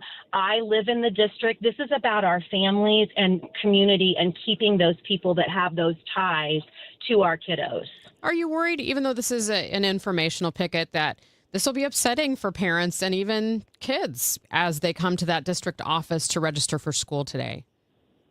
We are worried about that, and that's why we felt like we needed to picket informationally today, because we don't want to start the school year and parents not have any idea that we're coming back without a contract and that we're still negotiating with the board. What is the next step in negotiations, Kim? We are currently waiting for them to give us their last proposal, and then we will take that to our whole union body and see what they think. We have had meetings of the whole with our whole union body, and we know the direction that our teachers want us to go. Currently, what is on the table would mean that some of our teachers are actually bringing home less money than what they would have been last year. And that is very concerning for us. Is that due to the substitution rules that have been proposed? No, our insurance has gone up. That's part of it. And then they want to restructure our salary schedule that we just restructured a couple years ago. Gotcha. So I'm wondering if a strike is being considered at this point. At this point, we have no intention of striking. However, that being said, we are willing to do whatever's necessary to make sure that we have the best contract in place that supports our students and our community and our teachers. Kim, thank you so much for your time this morning. We appreciate you joining us. Thank you. Again, that is Kim Jones, president of the Roxana Teachers Union, the Roxana Education Association. KMOX News has reached out to the district this morning to give them an opportunity to respond to this. We have not heard back from them yet. It's now 8:29, and this time check is sponsored by Jerry Kelly Heating, Air Conditioning, Electrical, and Plumbing. It's time for a $98 AC tune-up. Breaking news. Missouri will vote on Amendment 4 this August. Right now, a ballot measure passes in Missouri if it gets a majority of votes statewide. Amendment 4 would permanently end that.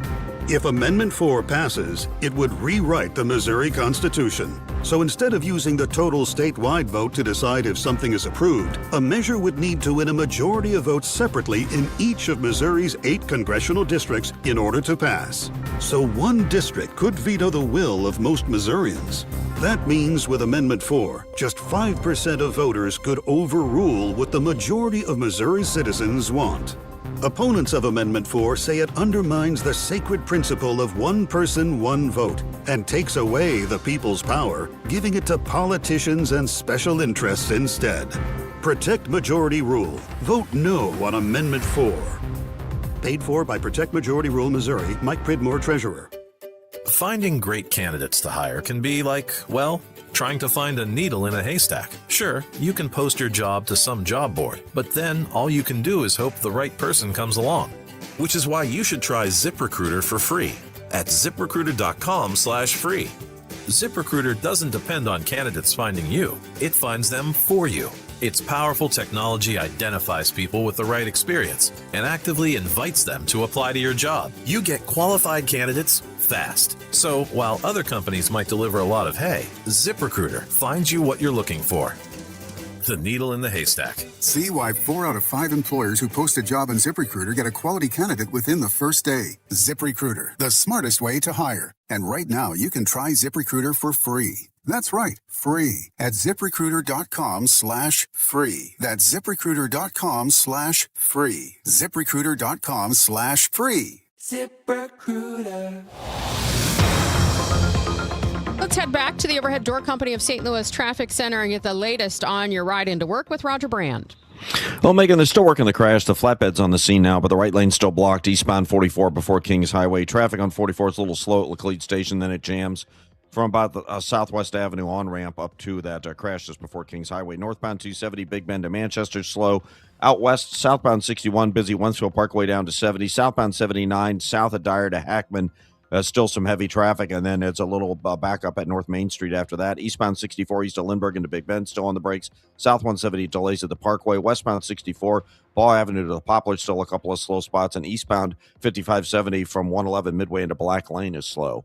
Next update at 8:40 from the Overhead Door Company of St. Louis Traffic Center. Thank you, Roger. From the Saliga Heating and Cooling Weather Desk, hazy sunshine mixing with clouds today, a high of 87. Partly cloudy tonight with a low of 71. Tomorrow, more clouds, and we could see some showers and thunderstorms, a high of 84. Sunny skies now, 72 downtown at the Arch. Your Money Report is next. Brought to you by Staples.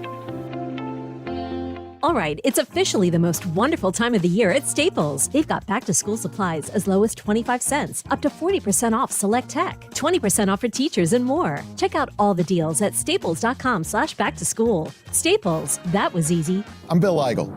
I'm a no on data centers. Last year, when a new hyperscale data center was up for a vote in St. Charles City, I'm the only candidate for county executive who stood with you in opposition.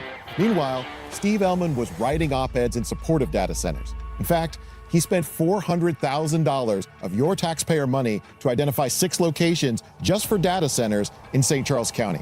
I'm Bill Eigel, and if you don't want data centers in our county, then I'm asking for your vote on August 4th. Paid for by Eigel from Missouri. Lisa Borchers, treasurer. You guys know Zero Res, the zero residue carpet cleaner that leaves your carpets truly clean with no dirt attracting soaps or harsh chemicals. Don't risk it with the other guys and skip the do-it-yourself disasters that leave your carpet soaked for days. This month, get 3 rooms of carpet zero resified starting at just $129.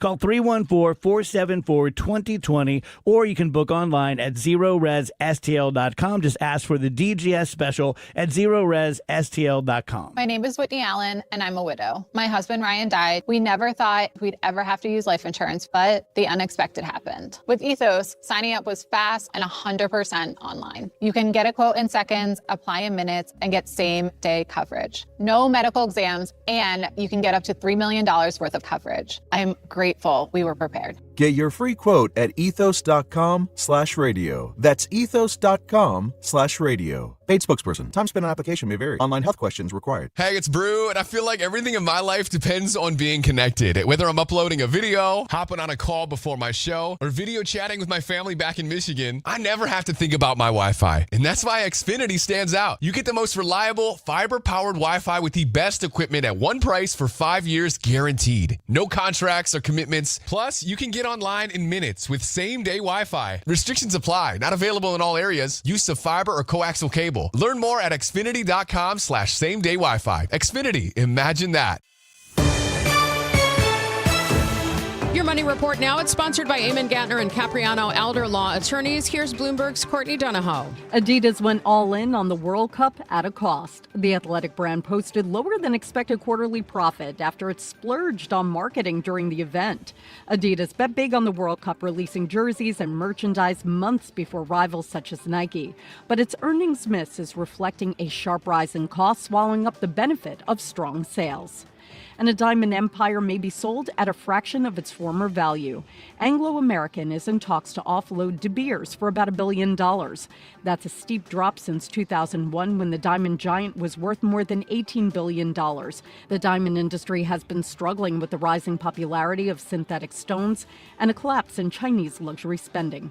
Courtney Dunhope, Bloomberg Radio. It's Tom Ackerman for McKelvey Homes, the Reserve at Wildwood, a premier development located on 50 acres at the southwest corner of 109 and 100. Check it out, the heart of Wildwood.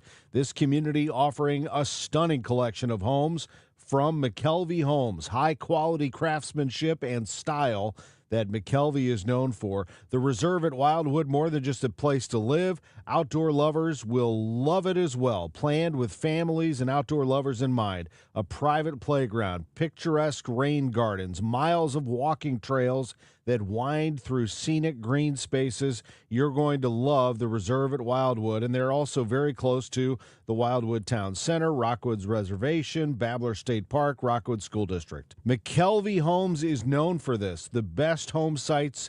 You'll experience the perfect blend of luxury living and natural beauty. McKelvey Homes. Move up to McKelvey. Liberty Mutual customizes your car and home insurance. And now we're customizing this ad for your morning commute to wake you up, which could help your driving. Science says that stimulating the brain increases alertness. So here's a pop quiz. How many months have 28 days? What gets wetter as it dries? What has keys but can't open locks? If you don't want to hear the answers, turn off this Liberty Mutual ad now. 12 months, a towel, piano. Enjoy being fully alert. Liberty, liberty, liberty, liberty. Bill, you're an old politician. Yup, sure am. So you know the old-timers warned that someone trying to sell you a pig in a poke was a con man. Well, sure. Well, no offense, Tom, but your Politicians Amendment 5 is a pig in a poke, allowing politicians to raise our taxes without a vote of the people. And the Politicians Amendment 4 takes away our power to do anything about it. Well, let's look at what's really inside Forward 5. Oh, don't do that. 5 hits hardest seniors and those struggling financially with new taxes on services like doctor visits, in-home care, and rent. Sales taxes could more than triple. For up to 80% of Missourians, it's a tax hike. And Amendment 4 ends majority rule, effectively ending our power to stop corrupt and out-of-control politicians. Slick plan, huh? No, Tom. 4 and 5 are schemes that hurt citizens and transfer our power and our money to politicians and lobbyists.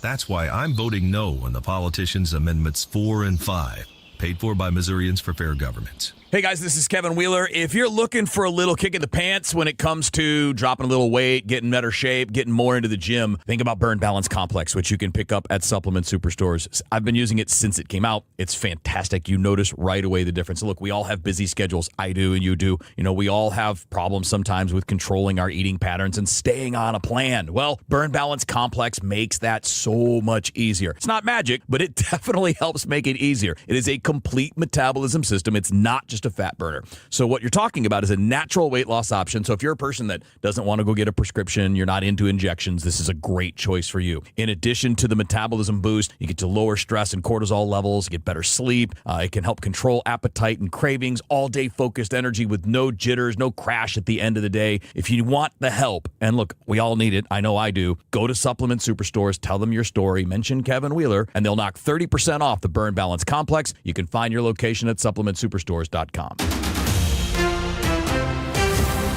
This is 104.1 FM KMOX. Here's what's happening. Starbucks has reported better than expected quarterly revenue and profit. The Seattle company says its business grew across customer income levels and in the morning as well as the afternoon. St. Louis police investigating whether a Tuesday night incident was an intentional ambush of law enforcement. City officers, ATF agents, and bystanders came under a rapid fire after a traffic stop.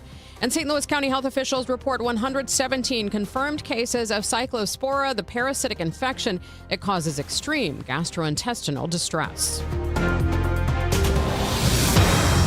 Traffic now with Roger Brand from the Overhead Door Company of St. Louis Traffic Center. Well, it looks like they're close to wrapping up the crash on eastbound 44 near Kings Highway, Megan. This traffic reports the service of the Sandberg Phoenix Law Firm, but it looks like the right lane's still blocked, but cars look like they're loaded up on the flatbeds. Delays back through Southwest Avenue. It's backed up through there. It's also still a little slow at Laclede Station and a little slow out west to east of Bowles, eastbound 44 as well. Northbound 270.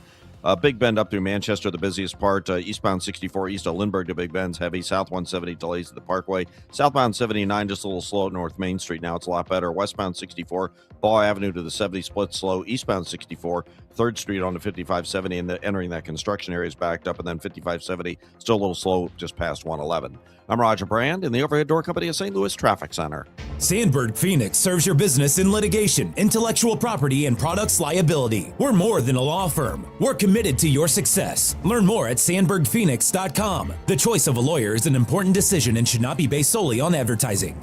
We'll have a sunny day today. A few clouds, though, as well. A high of 87 degrees. Partly cloudy tonight with an overnight low of 71. And then tomorrow we may see a couple of showers and thunderstorms. Otherwise, cloudy skies, a high of 84. We have sunshine, 74 downtown at the Arch. Thanks for listening to Total Information AM. I'm Megan Lynch. Here's our Debbie Monterey. There's a new book, Webster Groves, A Walk Through History, and the author, Steve Schoenbeck, is joining us right now. Tell me the start of Webster Groves, because it is sort of a classic all-American suburb in which it has a square, it has leafy streets. It's definitely one of our older suburbs, but where did it begin? Is. And it's like Kirkwood and I'd say Eureka. It's one of the suburbs that was basically created by the arrival of the train. The Missouri Pacific Railroad started in downtown St. Louis in roughly summer of 1851.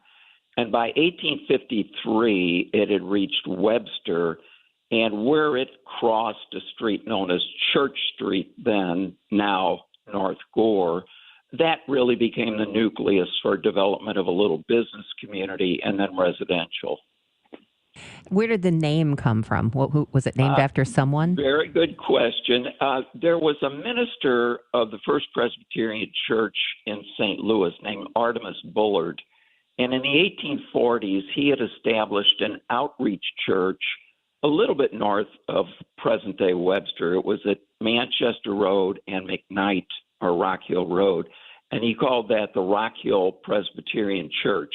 He also had the idea that he wanted to establish a boys' school, and he did that, and he called it the Webster College for Boys, and he named it Webster because he had come from the New England area where Daniel Webster was a very prominent senator, a man who spoke eloquently for the preservation of the Union.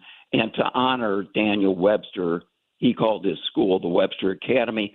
When the train reached this point, they needed a name for a railroad stop, and they named it the Webster Station to honor his school that was just a couple blocks away. By the way, that building that we call the Old Rock House is still there today. It was built about 1853. It's now on the KVC Missouri campus in North Webster. You mentioned the train being essential in the formation of Webster Groves. Was it a passenger train? Because that was still very far out in the 1800s, Webster Groves, from the center city. Yes, it actually was a passenger train. And between, let's say, 1850s and 1900, there were very frequent commuter trains every day that would go out at least as far as Kirkwood. And it was really a convenient means for the businessmen and shoppers. There would be shoppers specials to take the women, to take the businessmen from Webster Groves into the city. So it was very handy. Then later, there were arriving trolley lines, two trolley lines that passed through Webster, and that helped as well. But in addition to the Missouri Pacific, later there was the Frisco Railroad that kind of went through Old Orchard. So both of those trains would take people into the city and back. It was very handy for commuting. Now, your book does have some guided tours for people who want to walk around or drive around and learn more about Webster Groves. It has so many beautiful homes, but what are some of the more historic or noteworthy ones? Well, some of our older ones, we have Richard Lockwood was a steamboat captain for a while, and then he went into ship chandlery, which is kind of provisioning. He built a home in 1853 that is still there. Today it's on the campus of Nearings High School. But he was kind of among the vanguard of St. Louisans. In 1853, that was not long after the cholera plague in the city of St. Louis in 1849, and a big fire along the riverfront that same year. And a lot of the citizens of St. Louis were feeling a little nervous, looking for a little healthier place to maybe raise children. Lockwood's home is one of the early ones. They came as a kind of a country retreat, but then that became their permanent home later on. John Helfenstein was another early landowner who bought 60 acres out here. His house is still standing along the Rock Hill Road near Swan Avenue. So we have a number of homes built in the latter part of the 19th century, in the 1860s, 70s, 80s. And I'd like to think that on the tour you do get an education in architecture because you see the gradual change away from the more ornate Victorian styles to a plainer style suited to modern suburbia. In a lot of bigger cities, the inner ring suburbs, a suburb like Webster Groves, they've kind of fallen into disarray as people spread out. Obviously, St. Louis has spread out a lot, but Webster Groves has remained much the same. What do you account for that? That's a good question. Webster has made a point to try to keep out commercial, and that's both good and bad. The rumor is that we were offered Crestwood Plaza when it went in. Webster chose not to do that. That doesn't help our tax revenues, but I think we've always been conscious of trying to maintain that charming housing structure, I would say, and the trees. We've made an effort to do that. It's just been an attractive suburb because of its proximity to the city. But I hear what you're saying on some of the inner ring suburbs. I think Webster has just done a better job of maintaining its place as a desirable residential community. Well, whether you live there or you'd like to learn more, it's Webster Groves, a walk through history. And the author is Steve Schoenbeck. Thanks for sharing some of the little Webster tidbits with us this morning. You're very welcome. Coming up next on Total Information AM, Google is training its artificial intelligence on more of your data. We're going to find out more from Burton Kelso, the technology expert, next. Everywhere you look, things are getting more expensive. But at Consumer Cellular, we're lowering the price for those 50 and up. Now you can get unlimited everything for just $35 a line. That's $35 a month for unlimited talk, text, and data. Switch to the carrier ranked #1 in network coverage and customer satisfaction and get unlimited everything for just $35 a month. Call 1-888-FREEDOM or visit Consumer Cellular online or in-store today. Price includes $5 credit for auto pay and e-billing. Taxes and fees apply. Data speeds reduced after 35 gigabytes. Rankings done by 2025 ACSI survey. Can you believe politicians nearly doubled state spending since 2019? Yeah, that's twice the rate of inflation. What do we get for all that extra spending? Nothing. Yeah, and get this, over 200 loopholes are buried in our tax code, written by lobbyists for wealthy corporations. Our tax code is rigged against us. We get taxed on our paycheck, our home, everything we buy. I guess somebody's got to pay for all that spending. That's why we need Amendment 5. It puts politicians on a leash. Forces them to cut taxes and control spending, whether they like it or not. Amendment 5 closes the loopholes, eliminates income taxes, cuts property taxes, and gives $3,000 a year to average working families. We decide, not the politicians. Amendment 5 is the biggest tax cut in Missouri history. I'm voting yes on Amendment 5. Paid for by Missouri Promise PAC. Mark Ellinger, Treasurer. The soundtrack of classic rock is coming to Hollywood Casino Amphitheater August 6th. Leonard Skinner and Foreigner joining forces for one epic night of legendary hits and unforgettable memories. It's the Double Trouble Double Vision Tour. From Sweet Home Alabama to Cold as Ice. Don't miss your chance to experience these two Rock and Roll Hall of Fame acts in one incredible show. Tickets available at Ticketmaster.com. For more info, KMOX.com/events. Broadcasting from the Scott Credit Union Studio, 104.1 FM, KMOX.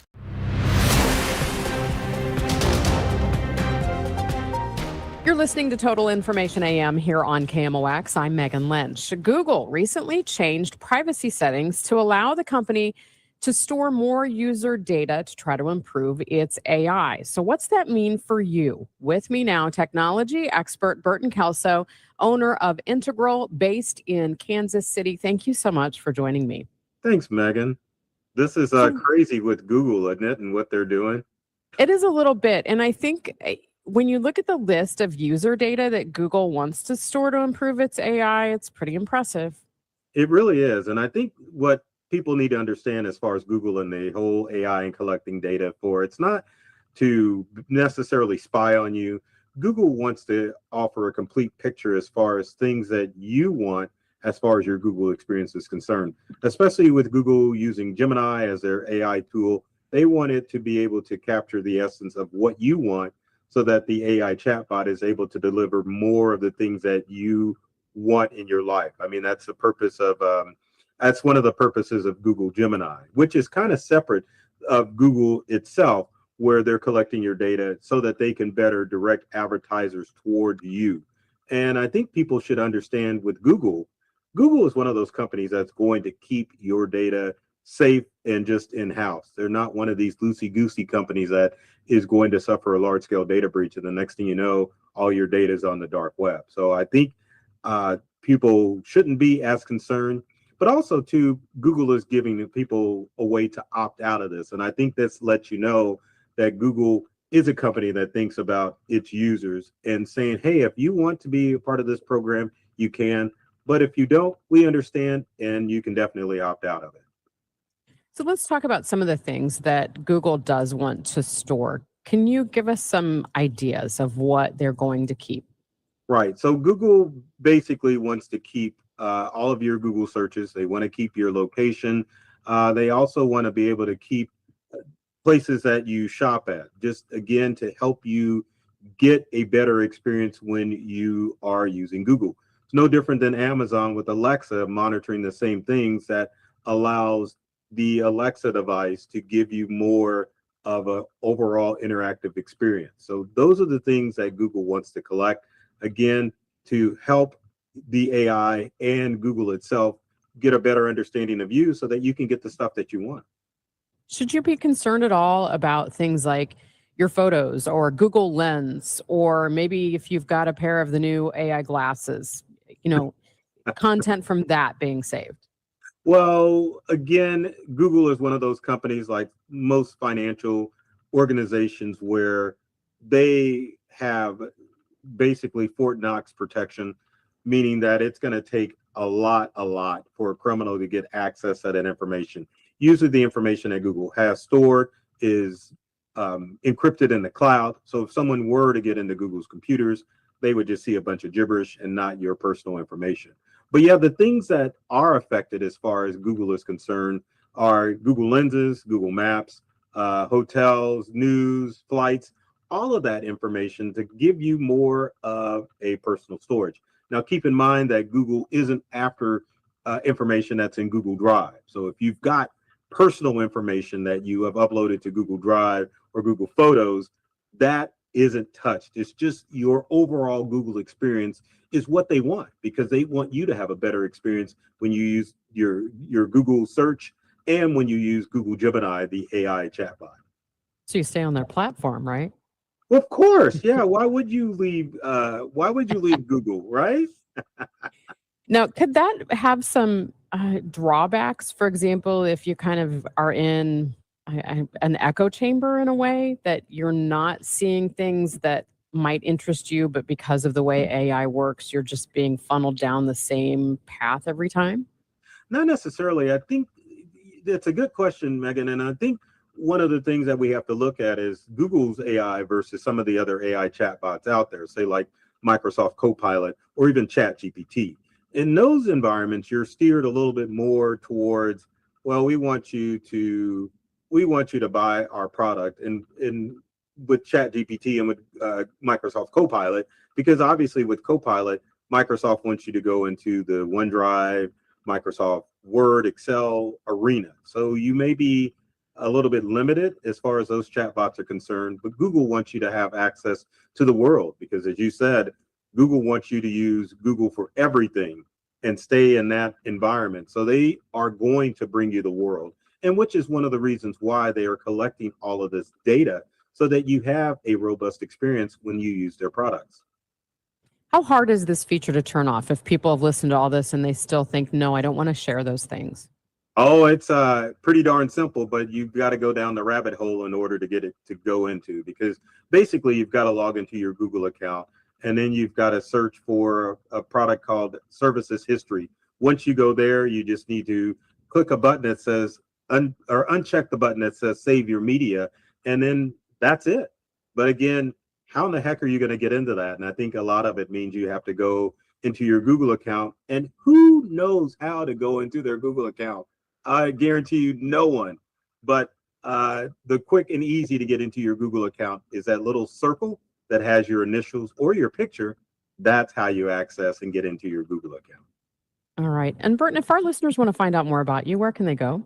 I'm all over the internet, so I'm on social media, but the quickest way is to go to my website, burtonkelso.com, and got all sorts of useful information there to help people get more from the technology they use. Wonderful. Thank you so much. Thank you. Time now for today's Spotlight on Health Trends, sponsored by Lenseek. The World Health Organization projects global cancer cases will nearly double by the year 2050, surging to 35